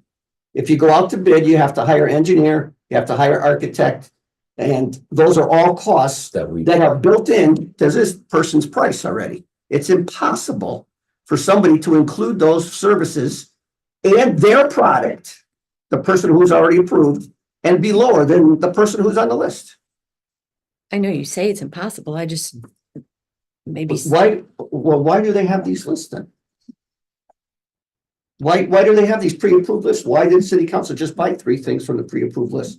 Why were we able to use the moving company in the pre-approved list? Question? This, 1 second. The state has done the legwork that you are all asking us to do already. Go ahead. Is Field Turf the only turf provider on state contract? It's national contract, yes, National. yes. Where you reference purchasing through DAF? There's a state and a national. And national, Okay, okay. Let me rephrase my question. Is Field Turf the only turf supplier on this contract that you're referring to? yes, because they went out to bid. There's And no they- other turf company on the contract. As I'm aware, no, and I'll check it again. Kingston. Besides DAS, what's the other service you use to get this? The national, Yeah, what is it? it's the same thing, but on a national What's it level. called? I don't have I don't the, know what it's I called. don't Sorry, have, I'm for that, okay. No, I'm not sure what it's called. yeah, I don't have it yet. So I have a question, another question. Go ahead. This was originally part of the project as an ad alternate, Part of it was, yes. right? Not So to the same extent, but yes. So were there already plans and specs for the turf field and the lights and everything in the base project? Not lights, but yeah. Excuse me, I meant, Yeah, yep. so in the bid packages or in the base building documents, there's ad alternates to build that multi-purpose field. Okay. And that was a portion of the baseball fields as well. But Yeah. yes, there were elements in the contract documents that describe the scope of work to the extent that we received alternate bids. Or Okay, bids so on you're- your alternate. So Mario, your question about engineering, design, build was already done in the base project under an ad alternate. Half of it, Not even half. not even half. Essentially What the now. other What more? So The only thing that was in the base contract was that JV baseball field that overlaps with the soccer field. Now you're adding a softball diamond, a baseball diamond, another softball diamond, and another multi-purpose field. So about a third of it was in In the contract. Slam's documents as an alternate. Okay. So scope, the scope that you want to do for 6 million is expanded upon the original ad alt that was presented. in the Yeah, base bid correct. package. Yeah. I think the ad alternate was something like $1.5 million or something like that, right? No, Way more, back in the day. 2.4. 2.4 million. That was 2.4, and then you had the lights were more, and then it was broken down. right. So it was almost like, Another $500,000. If we were to go out to a bid, we would have to assemble the bid packages based on the current status, Yeah, which is expanded from what it was previously. Yeah, I don't know if any of you remember how we did it with the stadium field, but yes. Okay. And would that take just how long would that take to prepare this new bid? well, we gotta hire somebody. Right. Yeah, you'd have to hire architect, engineer. Yeah, Slam will charge you 2 million. So when you say handle through change orders, it's change orders off of the base scope? Right, so what I described to Ed and Mario is you have a prime trade contractor. Yeah. And that is CJ Fuji. So below them you have their second tier contractors, which is the fencing contractor, the guy that was gonna grow the grass, the guy that pours the concrete. My concern was if we're working to get to a change order amount with CJ Fuji on one large number, the state gets scared. And so because it's such a big number, you may have $1 million in earthwork, you may have 100,000 in sidewalks, you may have 40,000 in fencing. If the state sees more transparency to the process by saying, okay, I'm gonna do one change order for the change in the fence. So we had fence, it was 1,200 linear feet of this kind and that kind. Rather than combine that into a single change order, we'll break them down so that the state has more visibility, more transparency, and doesn't have to approve such a large number. Change As a orders always single cost more change money. order. Whenever you do anything as a change order, it costs more. Not necessarily. In this circumstance, I believe it's going to go the other way. If you try to bid this project, if I was to take the fence pricing that I have today for what you have, and I try to pull a credit back on that, I'm not gonna get dollar for dollar, not typically. And then I've got to go back in and buy that again at 2025 pricing. Where we had pricing, negotiable pricing, better pricing back at the time. So maybe I'm not making, I'm sorry, Glenn, but No, that's okay. so maybe I'm not making so this turf company is offering this package to do all this. No, the turf company is only providing by consortium the carpet, the turf itself. Right. So That's who it. is doing the other components? So right now, CJ Fucci has a scope of work that says, take all the topsoil up, clean it all up, amend it as necessary, rescreen it, spread it all out and put grass seed down. Okay, so are you So saying that that's CJ Fucci's scope. Fucci is the only one on the approved list? No, No. Okay. only your. Because I know carpet. Kingston Turf has and reached your- out about this. No. So I'm just trying to understand. No, to Dan's point, Field Turf will do the actual carpeting and the design of the Right, and I structure think- beneath. And I think that's, to me, that's where the problem lies, because if there's other approved turf companies that can provide that same service, I don't understand why we wouldn't get prices from both companies instead of just giving it to Field. That's what Our my other field is Field concern Turf. is. Well, let's go backwards and answer her question. So Fucci's gonna stay on board, and rather than do grass work, Well, they're gonna actually, do. It's more your question that says, where am I gonna get my best pricing? If I try to get the credit back from CJ Fucci, second tier trade, so I'm losing money on that credit back. Mhm. And then I'm buying it again. You don't end up with the best price. Right. You're better off working with the trade that has been awarded the work and getting a price to give back and change in the same breath.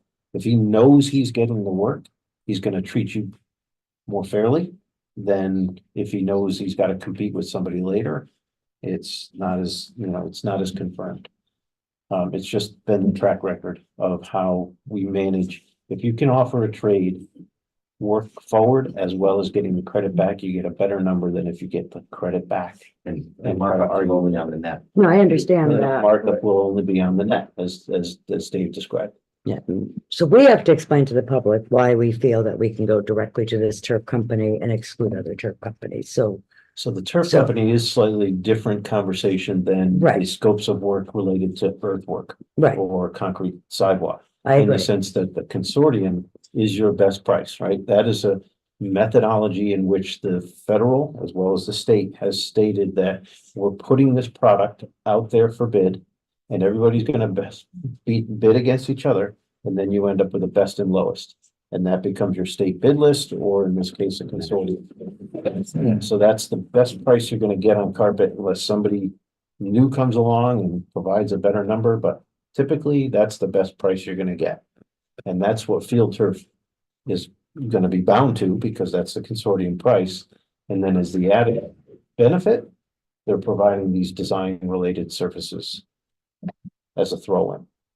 Because right now, they're just doing really a lot of work. They have a lot of people, they have a lot of resource, and they're producing good product at good price.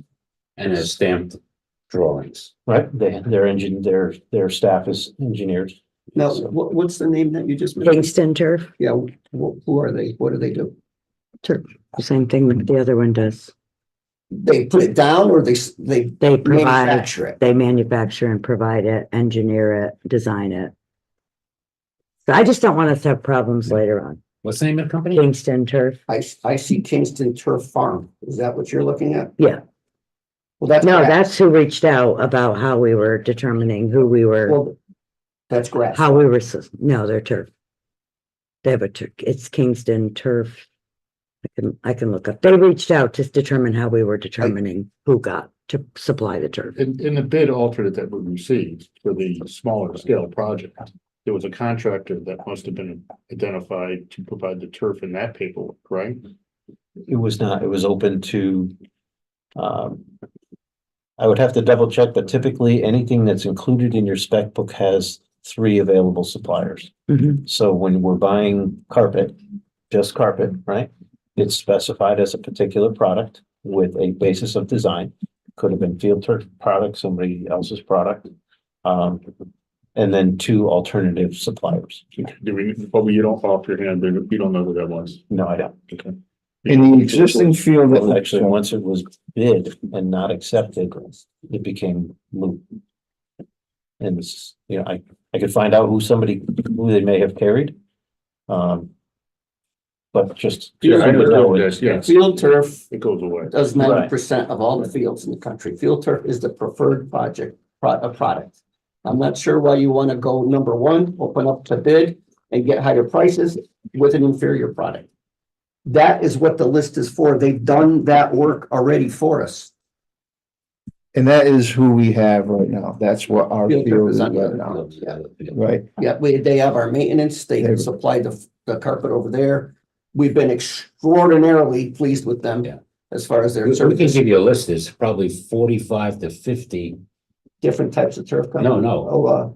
Oh, yeah, high school. Can you give us the last 5? I mean, the ones they. Oh, yeah. Down the NPL, they've been putting them in turf fields. Right, they just put one in Region 16.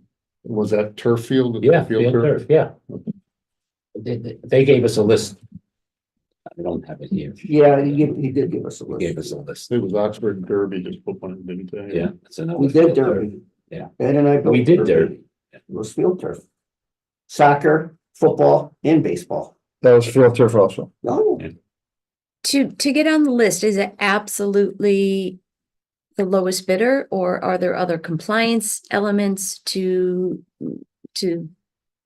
I would What they're assume, looked I at. don't know for sure, on the state bid list, you gotta fill out a ton of forms. You just don't apply, you can apply, and then they go back to you. We wanna know your financials, you know, I mean, they're not just gonna put XYZ company on a state bid list.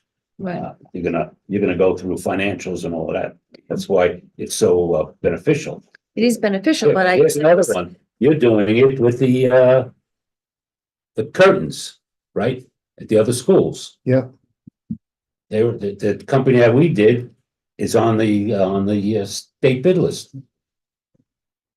You save $40,000. And how often do they do this? Is it annually that they? It depends upon the contract. It could be annually, then they renew it. Depends upon the contract.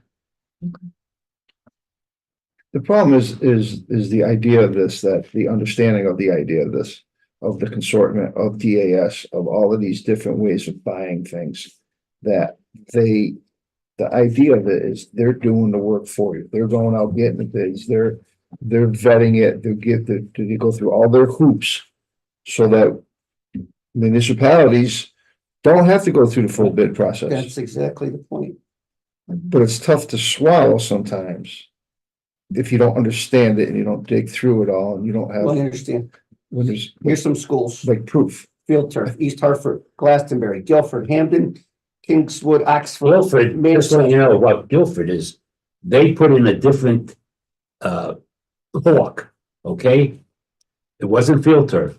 The cork, they said the owner, Floated away. floated away. The whole field floated away, which they had to call in field turf, get this cork out of here. We want a regular thing. Norwalk, Norwich Free Academy, Ridgefield, St. Luke, Stamford, Weathersfield, Wilton, Wyndham, and the list goes on. Torrington. So what are we getting for the $6 million? You said these guys did a design, and we're gonna see the design? When it's done, Glenn. Yeah, Glenn, when it's done, just passed. when it's done, we're gonna get as much as we can for the $6 million. We're gonna get turf, we're gonna get lights. We hope we're gonna get a building. All of them have been approved by the state. So we could take our 85-15 split. You just said they did a design. I was just wondering if we could see it. That's all I'm asking. They did a design. Small, yeah. You know what I mean? Yeah, that's it. Just. I'm gonna tell you what we're looking at. Pages. All right, moving from, Just asking. You said they did a design. Word. I'm gonna tell you, moving from right to left, closest to the shop, okay? Softball diamond. Okay, So they called it. yeah, they switched it. But that's another thing they did. They're trying to make things fit as much as possible. So softball diamond. Then a big square, if you're familiar with Salisbury School, I don't know if you've been up there. Beautiful complex. It's essentially a big square of turf. Got a baseball diamond shooting out with a soccer football field in the outfield. Okay, then going over to the left, further left, then you got basically what's there now, right? That JV diamond, with another all-purpose field going across the diamond, across the outfield, and a softball field going the other. Of course, none of those. Any scoreboards? Any scoreboards? Scoreboards are eligible. We already have We one have in the one. project, In the project. and they only really need two. Yeah, but remember I think reacts one because of the cost. Yeah, right. You can put it back in. Yeah, they don't need any on the middle school stuff, according to Mikey. Yeah. If he got one on the baseball and the softball, he'd be happy. You want to put lights on the softball field, that's another, Musco is on the list for consortium. There- So Correct. I got another question. $6 million project. What's the turf? We're talking about, this turf. In this current configuration, I think was 1.8. 1.8. 1.8 out of 6 million is Just the this actual field carpet. turf. Yeah, the actual carpet. Will there be any grass back there whatsoever? What? I'm No sorry. lights, no conduit, no concrete. Any no grass back sidewalk. there whatsoever? Anything behind the Okay. current stadium, left or right, The up to period. the old Cut. shops? Cut Any install. grass whatsoever? It's Oh, you mean- 100% turf, Like in between, you Right. talking about field place space or like in between field space? 100%, the whole area, any Every grass. field, every playing surface, if the money lasts, will be turf. Okay, but is there gonna be any grass? We, Over near the throwing stuff. yeah, You mean all the track? Yes, Field yeah, event, yes. to the far left, Right. behind the Right. end zone in the football Yeah, field? right. Outside of that foul line of the Yeah. JV baseball field, And there's what about clay? Any clay? no clay. no clay. Everybody No who clay. put clay down on turf Yeah, has ripped it up. so the infield is turf? Yeah. Everything's turf. Everything's turf. On the softball and the baseball diamonds, they give you 8 replacement mounds and 8 replacement batters boxes. Hmm. Life expectancy 17 years, and it'll last longer. And the same maintenance as we do on the football field. It'll last Remember, the longer. maintenance on the football is $6,000 a year. Yeah, This is gonna be 17,000. a year. Yeah. Same people do it. Same people. And why longer for the non-football field, non-soccer? Because it's just Oh, that much use? no, it's a newer generation Newer of, generation. Yeah. okay. right, that's Okay. 10, 12 years old now. They've come up with better way of building it. I got $2 more million questions. Oh, OG, when's the drop dead time that you need to know this to move forward? We're looking at wanting to get on your fields tomorrow. But realistically, we're moving out, we're relocating construction fence and encapsulating the existing building and what is now athletic field area as soon as the student population swings. So on January 25th, the construction fence is gonna loop that area. We can start underground work as early as that. Most of the significant underground work for storm, for electrical don't appear to change in the configuration that we have. So that allows us to get started. Primarily, we need to plan through the month of January. We need to be able to put tractors as soon as the ground will receive them in March. So a process by which the design is settled and the agreement on 200 more feet of fence or 200 less feet of fence, all those things are in place. And the earthwork costs, whereas we're not stripping all this topsoil, saving all this topsoil, but instead we know we have to hit different subgrades. We really need that by March 1st. We can digitize the information and start earthwork in March. Realize though that it's a phased piece of property. We don't have the existing building out of our way completely until it could be early May. So I'm looking to start at one end, knowing what I'm doing all the way down the farm. So I don't want to tell you that I'm gonna be able to build everything by June. We're still pushing this project all the way till October, November. What synthetic does provide for you is a completed project by the time snow flies a year from now. You know, whereas before, we're marginal and we're trying to get grass established somewhat in the fall, but the latter areas are not going to be established. You're not going to be playing on them until you get the spring and the fall growing season, making you a 2020 Seven spring. But we're not play. deciding between turf and grass. We've decided, that, right? So, yeah, Yeah, first step. yeah, so that's good. And so I think there's two issues really with going straight to turf field, and one is whether the product itself is that the name of turf field? Vetting out, is it a good product? Is it all that stuff? I mean, we're Yeah. taking your word for it that it is because it's been vetted by the state. But the bigger issue is the public perception of we're not bidding again. And to me, as long as we can articulate that it's the least expensive, it's the quickest process, given that it's now a late project, green light, and we want to have the fields ready. Listen, is And there, there's nobody local. It's not like there's a Oh, no, daily no. I company. mean, is there a turf company that could do it for 1.6? Maybe, but it won't be the same quality.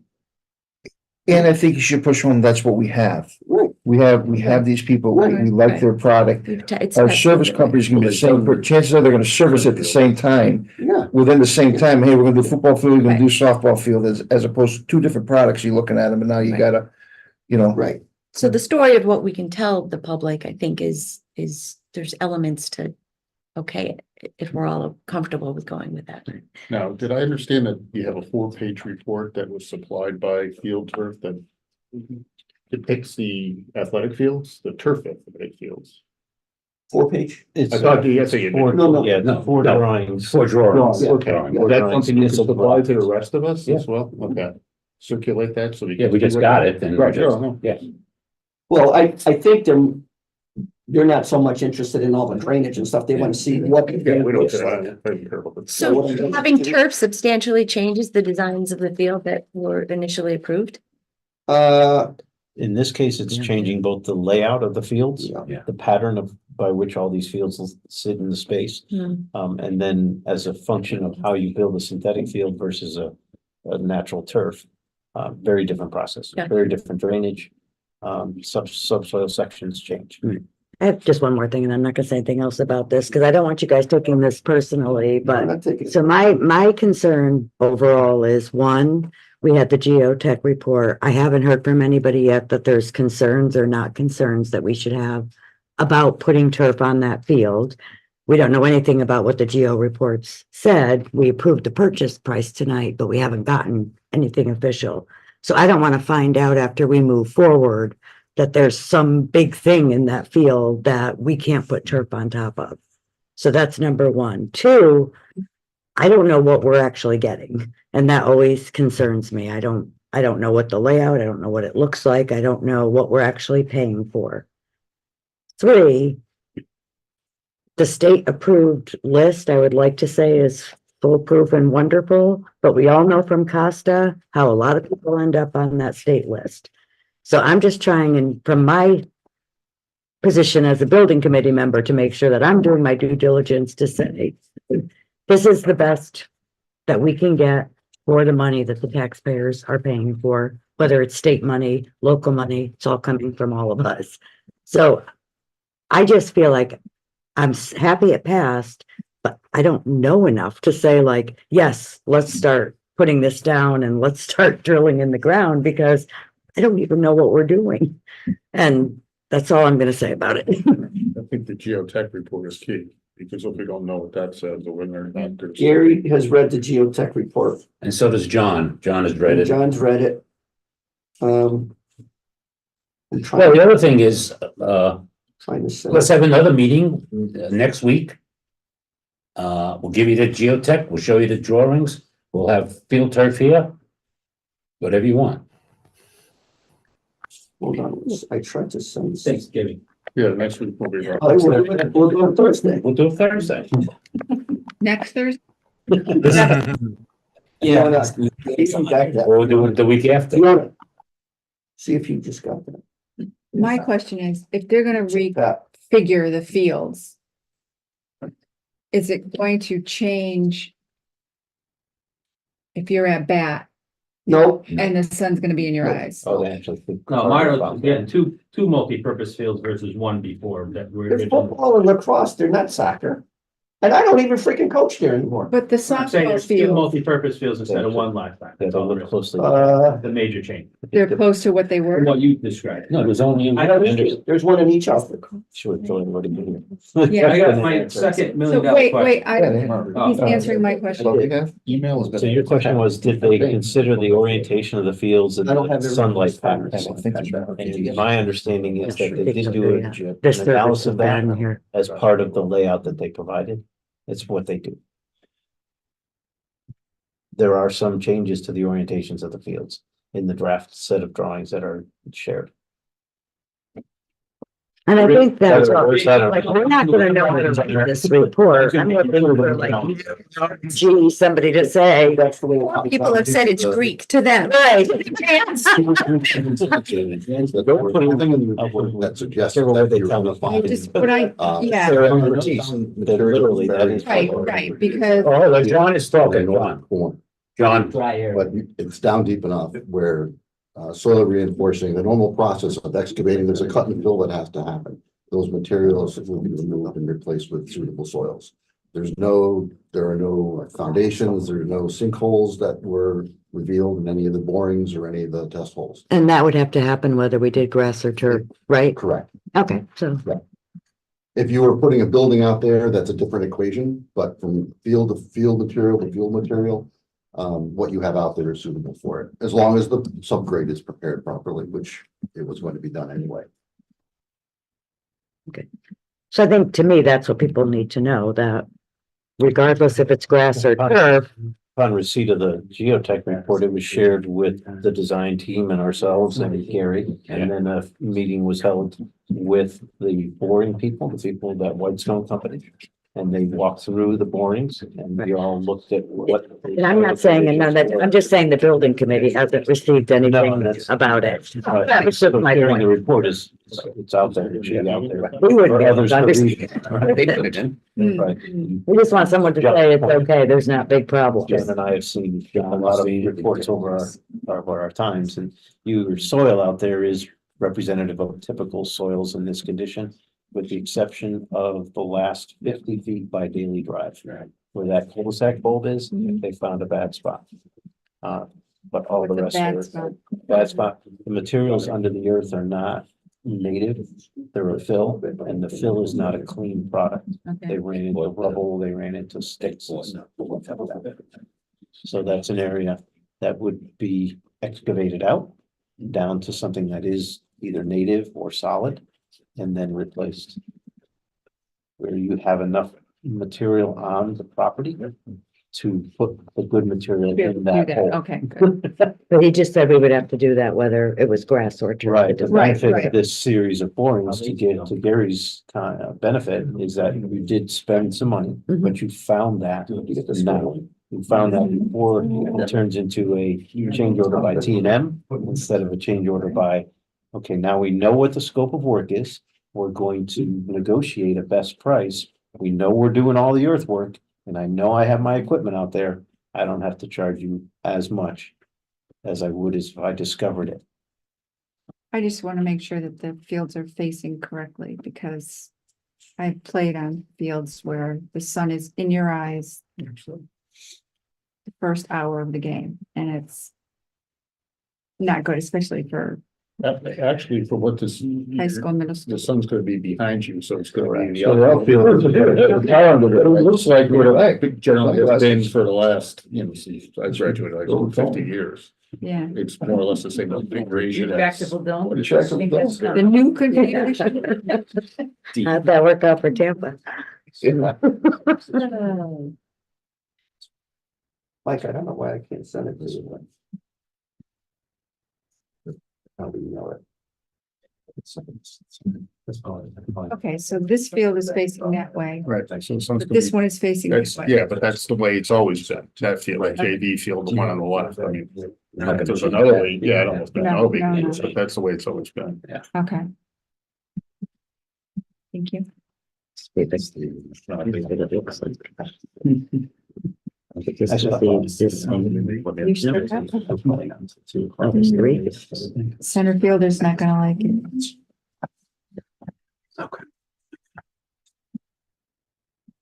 So we'll set up a meeting, Two. okay? It's like soccer practice. Is that two soccer fields on? Is that what that is? Oh, no, It's still soccer, Oh, it's football, big. soccer, lacrosse, everybody's pushing for something. So there will It's not be room rough. for lacrosse then somewhere. There's a, What's that? lacrosse has some I place didn't get to that. go. Did you send that to everyone? No, Oh. I didn't have everyone's number, so he passed it around and I'm having Thanks. trouble sending it to. Yeah, it should have been out, all right. There are the dates on here from September, What's that? date of the file is September 30th. These are current then? Yeah, well, that's probably when we started talking about it and before we found out we had to go to referendum. Yeah. It's two concepts. So now they're doing full blown drawing. Did that referendum authorize us or order us to accept the turf field? Authorities. Author? Yeah, I don't remember the exact wording. Yeah, I'm just one. I'm sure someone else would be happy to take the 6 million. As I said, it's a interesting thing. It is. It's a good point. Okay, so I'll set up a meeting, you don't want it on Thanksgiving or the day after, right? What is the essence of the meeting? To Well, look I'm at gonna- designs or? You're gonna have the report, and you wanna discuss the report, and we'll show you the We'll send you design. the report, but the layman is not gonna understand a whole lot of it. Yeah. Glenn might understand a little. I mean, I think John's explanation, I think Right. we accept that Okay. there's some material not native. It's Yeah. going to be remedied. The only portion, right, where the original on the left, that's Right. the only portion, and that'll be taken care of. And it also sounds like if they're already doing more full-blown designs, I mean, you're farther into that than just wanting, I mean, are we just rubber stamping something that has left? Or, No, it's never so then too the late to- decision, It's never too late to change. I just don't understand what the hesitancy is to using them. yeah, no, I get it, and I get the points too. So I guess I'm trying to distill, we need a vote whether we bid or not, right? And I don't know if we need another Regardless of meeting for that. Perception, the list is created exactly for this. Exactly for whatever Dean's using them for, exactly for what the city just used them for 3 times on Monday, and so on and so forth. That's why the list exists. If somebody has a bigger problem with that, then they should talk to the state about abolishing this list. If you think it's anti-competition. That's not it. I mean, No, that's not the, there's generally, it's not just one manufacturer on the list. Okay, there's our only perception is we're just hearing that field turf's the best. But I didn't. And by committee, these people need to do their job and evaluate as much information as possible to make the best educated decision. It's just like, just That's all we're like, asking for. yeah, just like a surgeon. You wanna go to a surgeon who only does 1 a month, or do you wanna go to a surgeon who does 35 a month? As you can see, we'll give you the list of field turf, who does probably 90% of all the fields in the state of Connecticut. One way or the other, we're gonna have a meeting to decide on the product, the configuration anyway, so we might as well have it sooner rather than later. Yeah, I'll have it that meeting, we'll have the I don't wanna wait, drawings and Yeah, a whatever. month or whatever it is. to the You end can't of wait a December. month. Yeah, No, we'll have it the first week of December. week of December, yeah, 2nd. To your point, I didn't make the list. In this case, I'm happy that field turf's on the list. Yeah. Yeah. Because I know, through my experience, anyway, my opinion, it should be, and that's what I know. In my opinion, that's the finest product. I have another question about the test one. So we had performed borings previously, simply in relation to the grass that we intended to plant back there, right? So this hill here, this is in addition to what we had previously. Yeah, done. because they So- wanted, Right, they want they want to do additional for this reason. And just so you know, it's a crapshoot. Yeah. We could drill a hole here and then drill a hole there and there could be a rock in the middle. So Right, but it's, we previously had farm plus whatever work was on this. that's why. There were it's 3 difficult to borings say. in the initial set of documents to cover You the know, turf area. Or if we hit what was athletic We'll field have area. to- You now have about 20. If if it was up to me, we'd have lights on every single field there. Right. 20, or you should have that. Who knows? Who knows how far the 6 million will travel? Well, it probably wouldn't be a mess anyway, this is just, okay. So I'll set them, I'm glad we talked about that. yeah. No, I'll set a meeting the week of December 2nd. Okay. All right, just so we're clear, we're gonna do what? We're gonna bring the design that I sent some. Correct, design, and we'll give the list of all of Of the fields they've the done. done, right? Okay, we don't need them here, do we? But if it's so, if we have to do it, so when will they have the next part of it done? That could be looked at. Cause Well, it's, there'll be a blueprint by that time. Which will show drainage and things like that, stuff that most of us. Yeah. I mean, I looked at it, most of us are like, what the hell are we looking at here, right? But, that's what you're gonna see. I think we should have a representative here though, for the field turf, in case we do have any questions. Once everybody has an opportunity to look at. We could get We may have. Chris Hulk, who's designing it, he's a certified, Incredible Hulk. he has the stamp, we'll have him come. Maybe we'll do it that Wednesday. That's.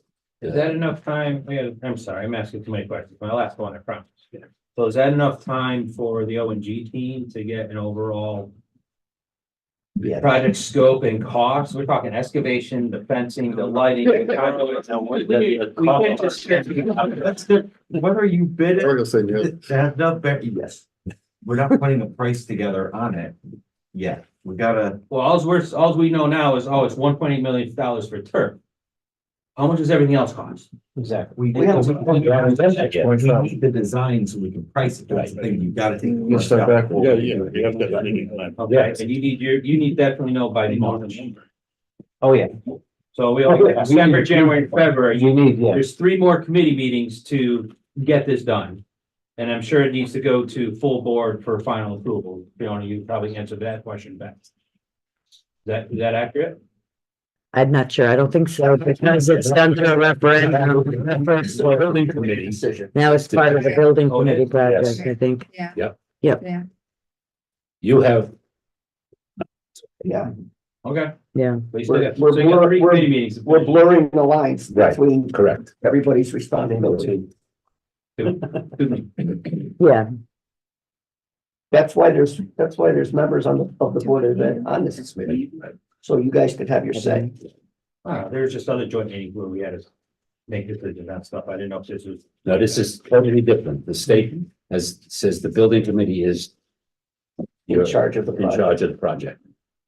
And we're not trying to No, keep the board of ed out, but I mean, you gotta let us maneuver a little bit.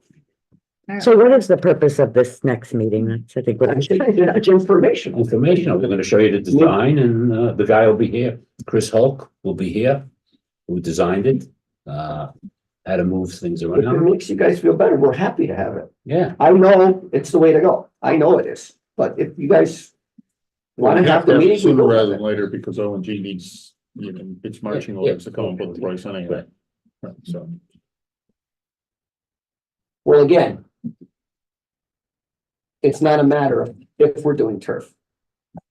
So O and G, to that regard, knows that we're doing turf. Right, but they So can't that- give us a price until they see the design, right? right, right. Yes. Am I correctly right? Okay. Yeah, yeah. Right, and that's where I get back to, I mean, if you think of how we've carried out the process and how in any building, you don't get to the design until you pick who is going to do it. So it seems to me that we're just kind of pushing that, kicking the can down the road to say, let's get in deeper on designs. I like the idea of having a representative here only from, again, the public standpoint, if it should come up that we didn't go to bid. We say we met with somebody, we kind of vetted them out. We know that they've done 100 gajillion schools and we've had that product and we, spoke with somebody. But I mean, I don't know, unless somebody's saying there's real opposition to going with this field turf, not turf field, and you let me say that twice. Take it out a minute. Then, is that what we're saying? Is there opposition to not going with this recommendation? I think we need the meeting next week in order to, 2 weeks in order to make that final decision, after they make their presentation. Without anybody else there? Because we're- Presentation. Too. What are you comparing that presentation Right, to? there's nobody to, Right. But, Yeah, oh, I'm yes. not saying make a decision whether. to go yeah. No, forward I mean, I with think that. there's value in that, given, then we can say publicly, we vetted this person out, we got a good feel, we asked questions and we're going with it. But I don't know. I guess, I don't know if I feel alone in saying that unless somebody is going to vocalize that we should consider bidding and we're going to need to take extra steps to be convinced that we're not. The latest. thing. Is there any consensus that we just go forward?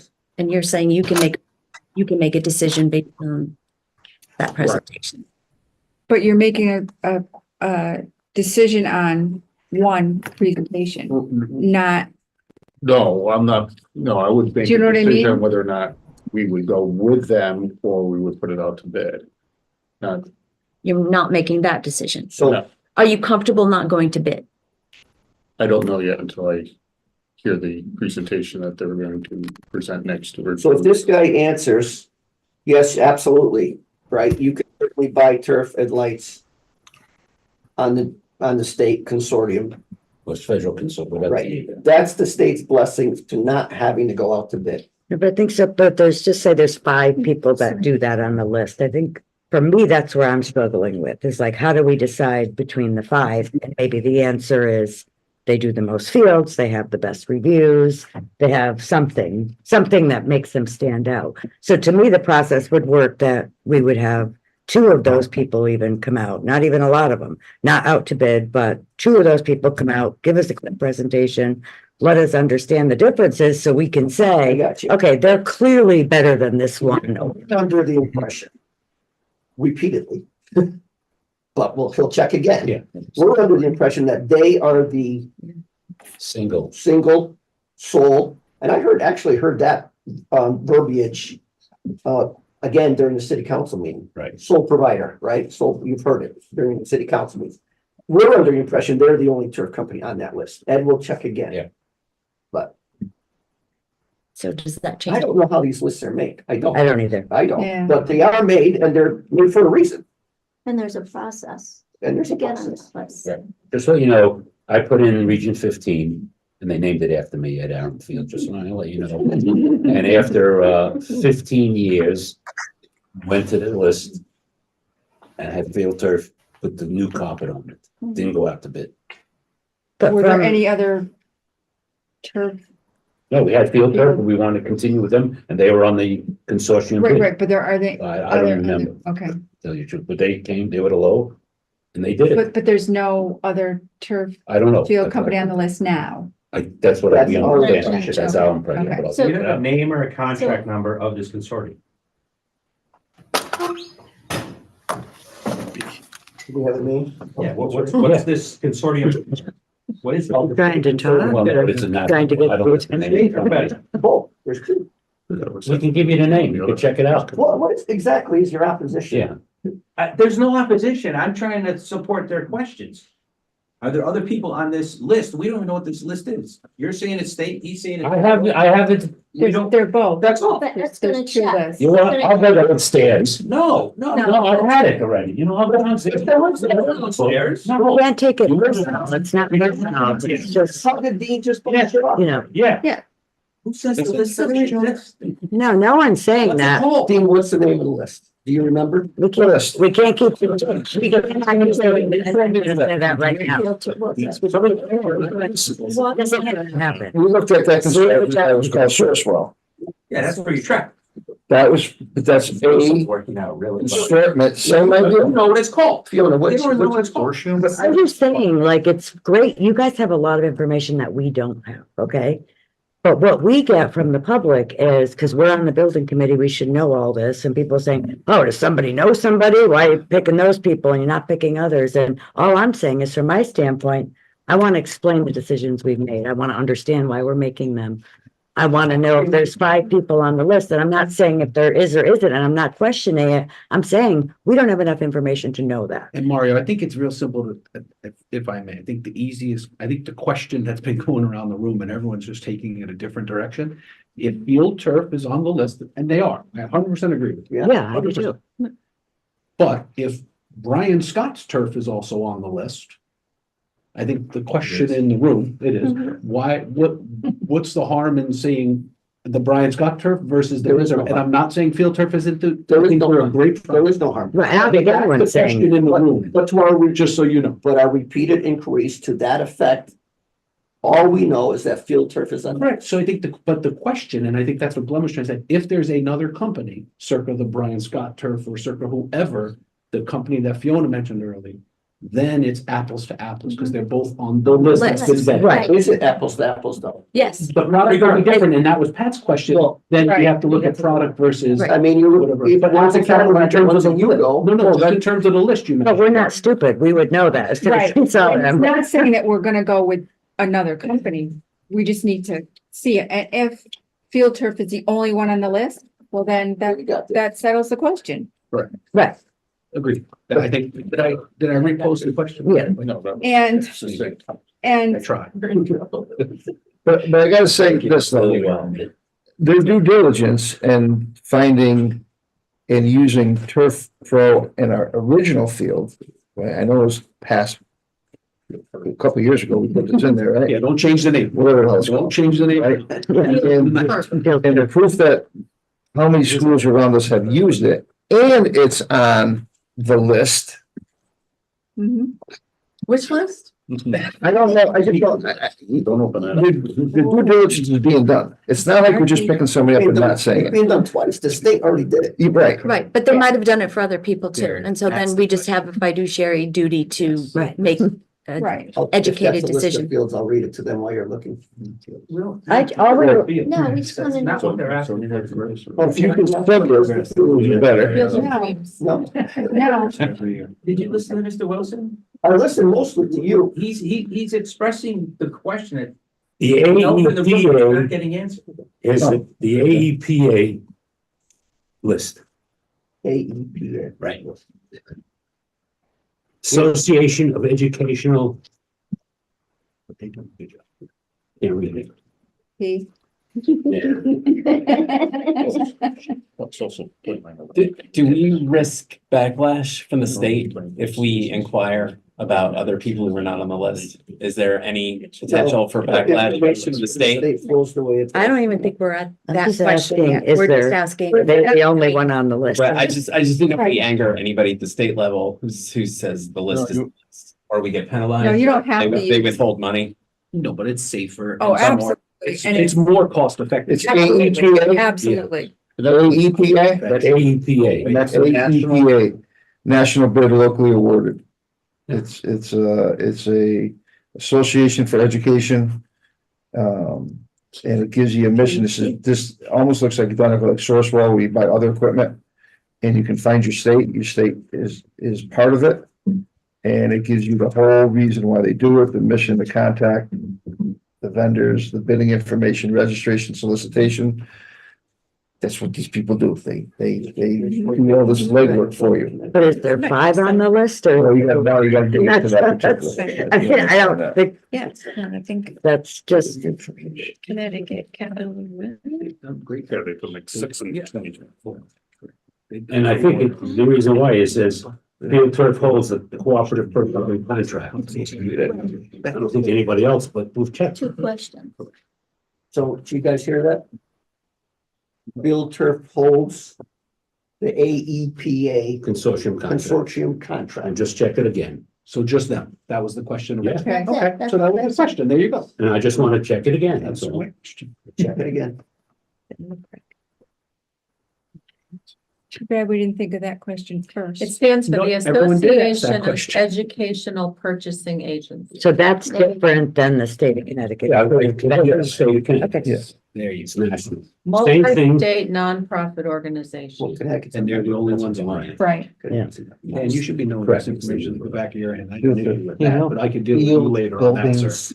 That's- Right, no, but it's confusing because some of them we picked off the state of Connecticut vendor list, some of them are on, I didn't know there was 2 lists. These are both, So far. I don't Wanna know see the picture? Connecticut then.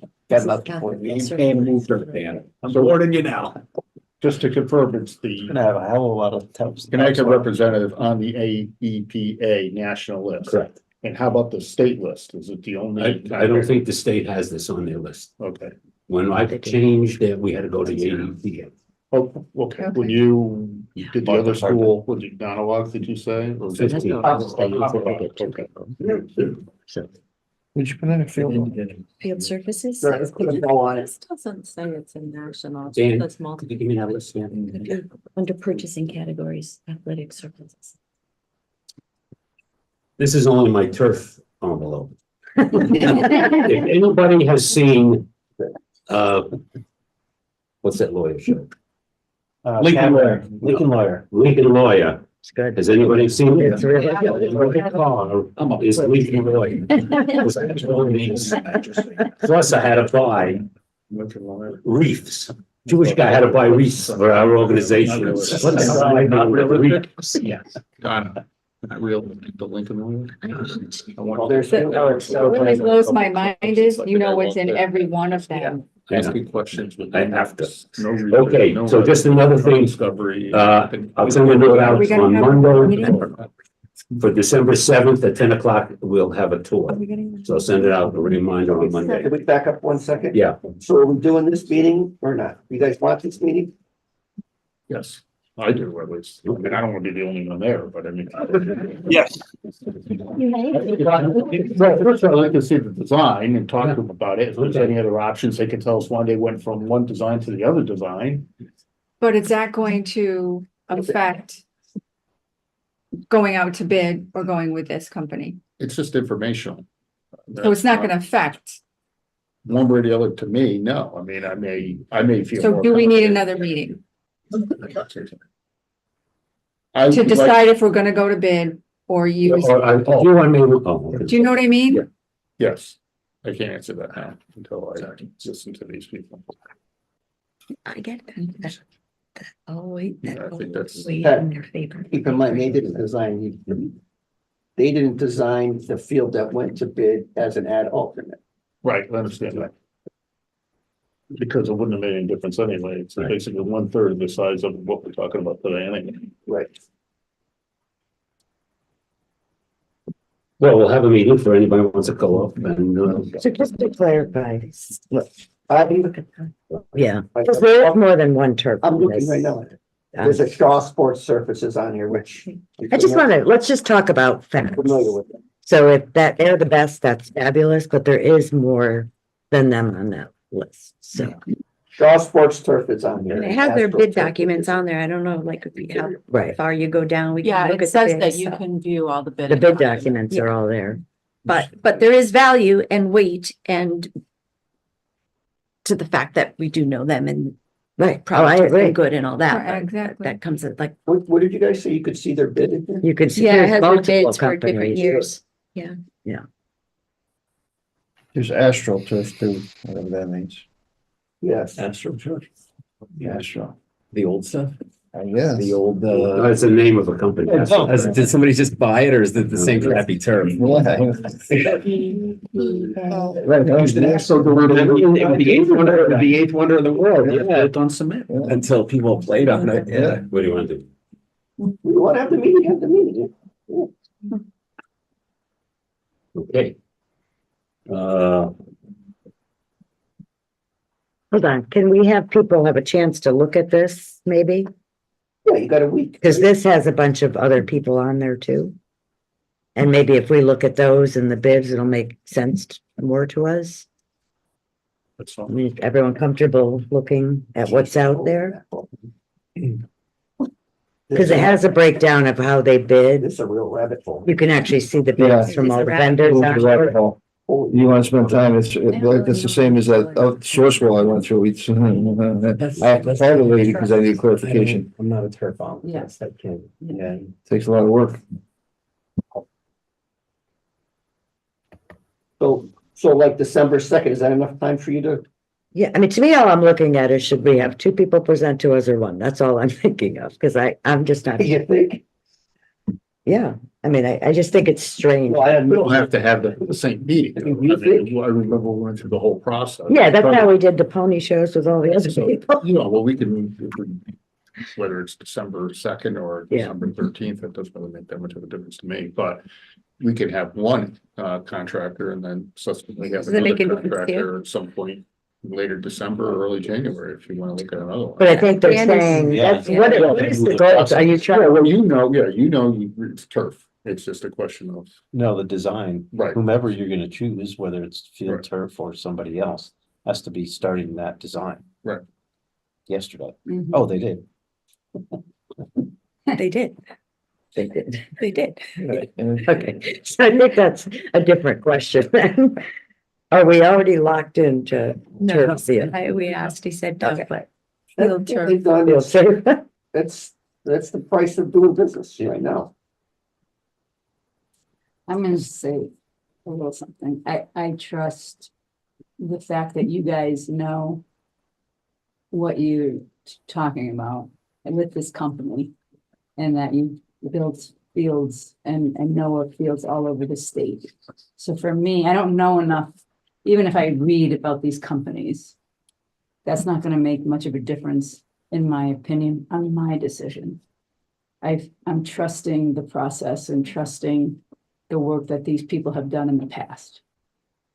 That's where I stand. And with the facilities, again, I know you said it before, but I'm looking at all these different things that we have in this town. And when I go to one building, it's one system, and I go to another building, it's another system. I go to another building, it's another system, or even in one building, there's 7 different systems that could be controlled by one. That alone, by maintaining the same contractor, the same type of turf, is worth a lot of value, where I'm not having different manufacturers within feet of each other. So, So if people are ready to move, then move with it. So, Take a vote. you go to this website and then it says, go to your state agency. And our state agency is the Capital Region Education Council, Right. right? So I guess that's the state list, maybe, I don't know. I mean, I get it. Well, Correct, it's just the regional rest for the central part of the state. Would they have, what's their involvement with the they're on That's why I'm. purchasing? Consortium? They're consortium, they do a Oh, consortium. they're the consortium, Yeah. okay, so they're your state. Motion to end it or to table. I'm sure they're gonna say, if you call CREC, they're gonna say, go look at this list, go look at the national list, then that's. Or they may not. Or they may not, or maybe they say we just do field turf on them. well, the other interesting thing here is that there's multiple products, so. No, that's the company, they're all this, It's field turf, right? That's the company. Yeah. right, and the And subs, then you go to the product and there's to build different products. that's field, all field turf products. Different, Right, all field turf products, but Right. all different products Yeah. within the field. With turf. different things, yeah. Right, right. yeah, they may not necessarily use the same turf on the softball diamond as they do, and he told us that, Okay. as on a soccer field or a football field. All right, so let's cut to the chase. Let's decide, we're gonna have the meeting or not gonna have the meeting. I know, I don't need the meeting, but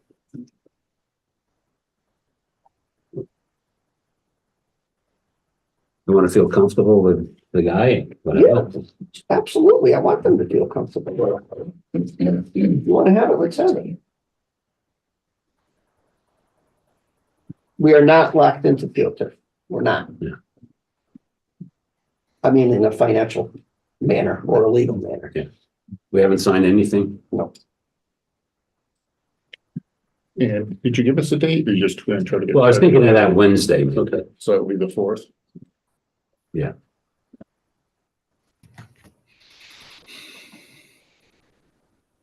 Let's just have a show of hands because we're all sitting here staring at each other. Who would like to have a meeting on December 4th, plus or minus? 1, 2, 3, We get a vote of these things. and who would not? How many? With December 4th. Sorry, Marmon, 4. What I said? He's Mormon. Marmon.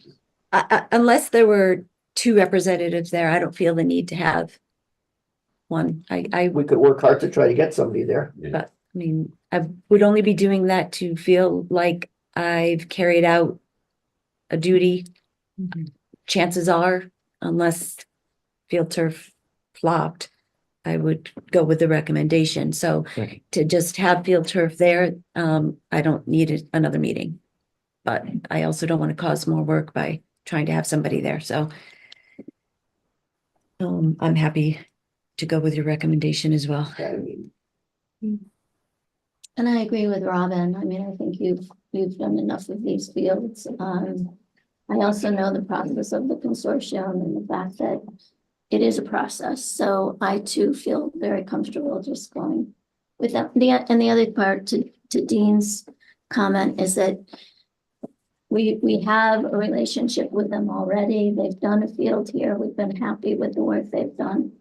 So in my mind, I can defend that decision to the public, and that, you know, they're already involved. We've already worked with them. So I don't feel the need for a meeting. just as a point of reference, on Shaw's website, 3 Connecticut fields compared to 4 pages. But that also proves the point that there's other people on the list. Yeah, So, I mean, there are other people on the list, but one guy has 4 pages full of. But that's Okay, what keeps 3. changing, and I think that's what gets a little bit frustrating. I'm just, Which, they're the only ones on the list. They're not. So I think like we just need the information. They're not the only ones on the list, but we think they're the best ones to do the job. Or, Yeah. but I think it sounds like maybe you can just pull it to a vote, because if everybody's ready to go to vote to hire them, then just do that. well, we just had 4 people who wanted an additional meeting. So, Well, no, that was for informational. I think the question was asked incorrectly. Not to be insulting. no, You asked for more information and then people raised their hand. I think if you're gonna call this to a motion and call it as a I vote. will make a motion to hire field turf. Not on the agenda. No. Okay. So how do we do that then? Another meeting, with it on the agenda. Oh, there, got it. You can make a motion, put it on the next agenda. All right, Yeah, but you have one. How about this? 19. I make a motion, we have a meeting Wednesday, December 4th, for the purpose of hearing presentation, hopefully, by field turf, and we will try to get at least one other company here. You said the night, is the 19th is way too late? The 19th is on the agenda for the next meeting. Yeah, no, I'm saying, this would they have more time No, I don't to think so. pull together like what we would be getting? What's the price? What was? I think if you're talking about you're talking about someone else other than field turf? Or a filter of anybody, like if I go out to a client, I say, this is what I'm offering, here's the price. At this stage of the project, it's strictly a square foot price. There's 300,000 square feet of grass, and I'm just throwing out numbers. It's X amount of square feet per per square foot. That's how much it is. And that's what field turf and whoever else we invite here is gonna tell you. I have a question.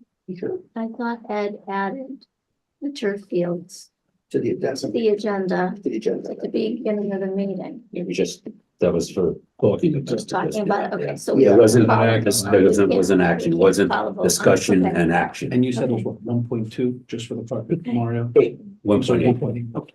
So we have a comparative number. It comes down to product and quality is the question in the room if we want 2 people. Because if that's the number the field turf gave already is 1.8. If whomever company comes in, I mean, they did their homework. We're gonna listen to the meeting tonight, but in any event, we have a number just for the product. That's gonna be the decision then that I would think that the building committee would have to make in terms of hearing Dean and hearing others, which product would be better, unless the other company comes in and says, I can get you the carpet for $1 million. I doubt they would do that, but I think that would be, to everyone's point, of hearing 2 different people present. And I'm just restating, I think what Mario was asking, I'm not trying to add a third party here. So if that was the group's pleasure, I think that would be a fair assessment to hear out and make an informed decision based on not only price, but on product. That's just my 2 cents. And to be clear, it's not only product, it's install as well, right? And Right, design. design Yeah. and certification. Yeah. So they have to have a A stamp. stamp. Is that enough time for them to get that information to be able to present to us on the 4th. Yeah, again, at this point, if you called Shaw or AstroTurf and we sent them this little diagram that I just sent you guys, they're gonna say, okay, well, they know how many square feet in a baseball Yeah. field, soccer field, softball diamond. They're gonna say it's X amount of square feet. Our budget pricing is this, and this is what it's gonna include. We don't have our own person to stamp it, or we do have our own person to stamp it, and things like that. Field Turf had on staff, engineers. Well, because they're bigger, I get that. They But they stamp their own stuff. We don't want to, we don't want another company to come here and say, well, I can't stamp it, then we gotta hire somebody to stamp it and do that, which it's gonna cost you more money. okay, but to Dean's point, just to have, The same, oh, yeah. you know, continuity, Oh, yeah. it's all the. Yeah. So there's, Okay, so we're gonna, We'll get that together. Mario made a motion. Do we I have made a second? motion, right, to have a meeting and make a decision, Decision, a possible decision. yeah, That will be discussion and action. Discussion and action. Second. Pat seconds it, all in favor? Aye. Aye. Right, December 4th it is. Yeah. Yeah. You wanna, Mario, did you send out information to people tonight at the meeting? I just texted oh, I got your number. Yeah, please text it to me because, It's just, yeah, so I can see that. just the diagram on my. Yeah, that's fine. Thank you. Appreciate it. Okay. Okay, I do have some questions on the original, on the. I'm sorry. I do have a few questions, not on turf though, on other things. Can you let me know? I know it's late and I know it's, can I ask or what should I ask? What is it about? Well, a few different things on the site. I just wanted to know about, Dan, back to that. I called you as far as maybe taking air from the building instead of fresh air. That was in there. Actually, yeah, I vetted that with CES yesterday. That was part of their decision and design on how to supply air to that space. It would actually require too much air because the air that's coming into the middle school gym is not dedicated outside air. It's actually reconditioned air. Yeah. So you'd have to grab too much of that air to as a percentage of fresh air into the space. So the short answer is they vetted it and it's not an option. And I did notice the ductwork down at the in the shop wing and the construction wing. Last week when I went through, it seemed like some of the paint was kind of Paint didn't stick. didn't stick. Yep. Yeah, no, we've Okay. already painted, we've already stripped what was painted and didn't stick. Okay. What Dean's referring to is after we put in all of the additional electrical work overhead to support the new space, we repainted the ceilings. And for some reason, the mix of the paint didn't have the adhesion that it should have. And so they're stripping it and redoing it. And it was on the ductwork. I noticed it on the ductwork. That was nice A stuff. few places more than the ductwork. Danny, I mean, we were in there today. I think I still saw some chipping and peeling. Oh, yeah, they're not not done yet. And then the dielectric issue, did we come up with a resolution or I have, confirmation on that? I have 80% of your answer. The last piece that he didn't answer me on is the black iron to what appears to be stainless steel on the valve. He doesn't feel that needed to be a dielectric condition, Right. and I asked him to prove it.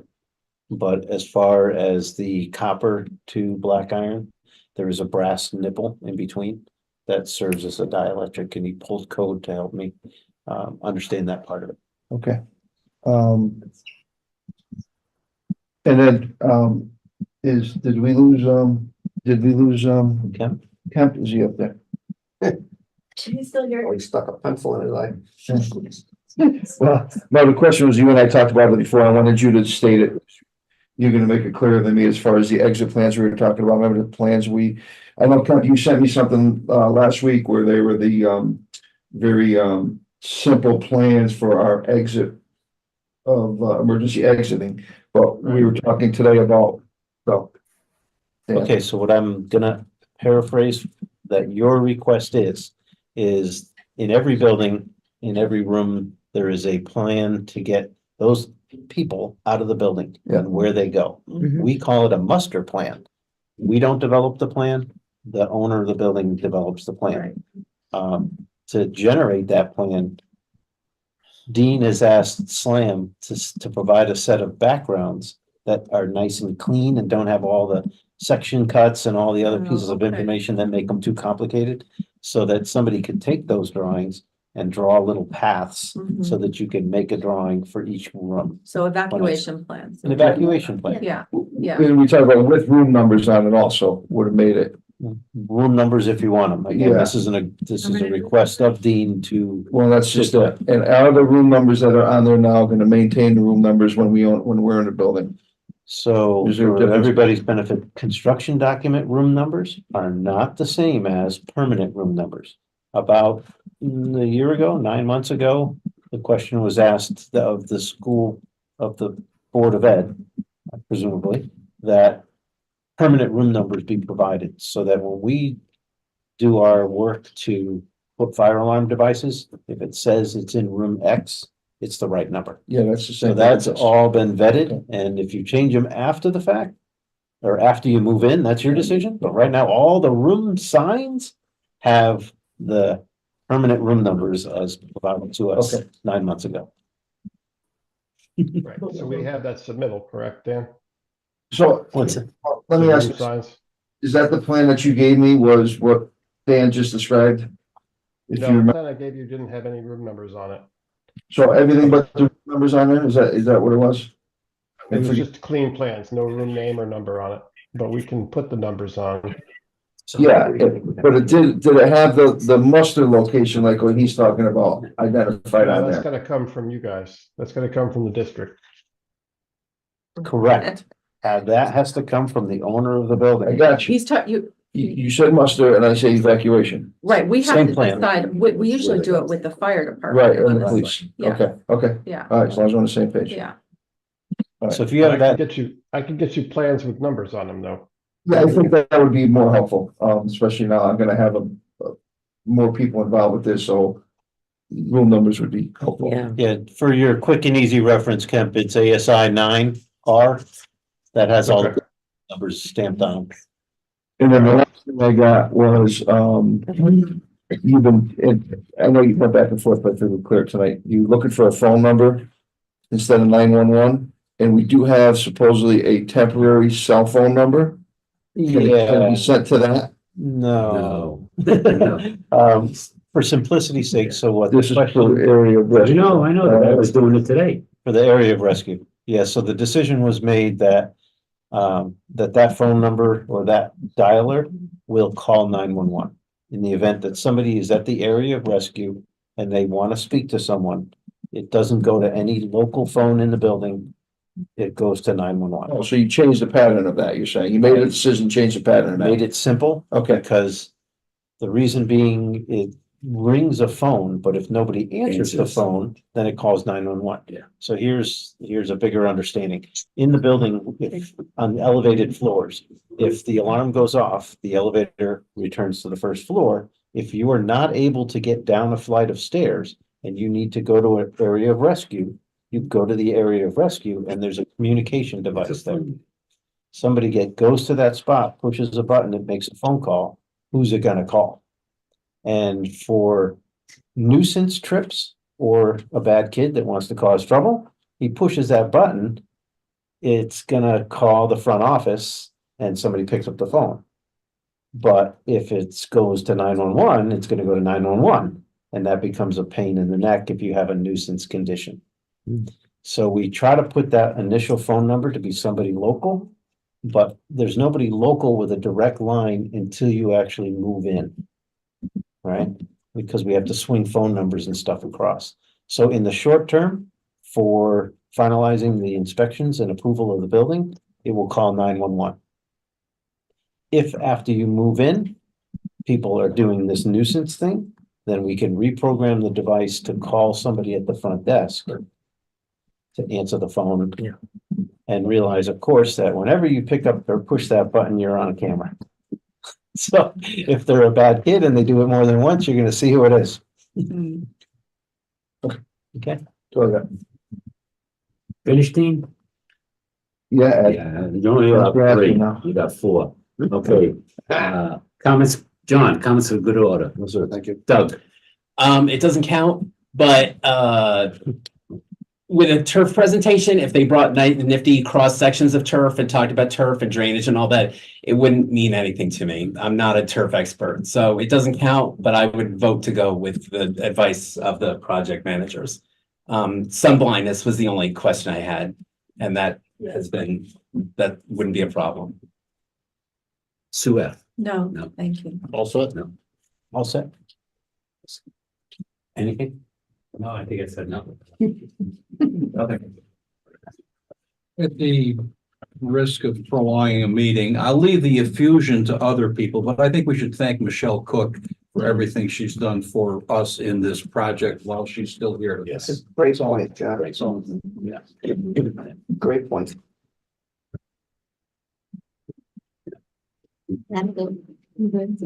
Same as John. Thank you to Michelle Cook for everything she got us for this project. And what she's done for the city, you know. Yeah. We're gonna lose all that money. Well, Did I Happy send? Thanksgiving.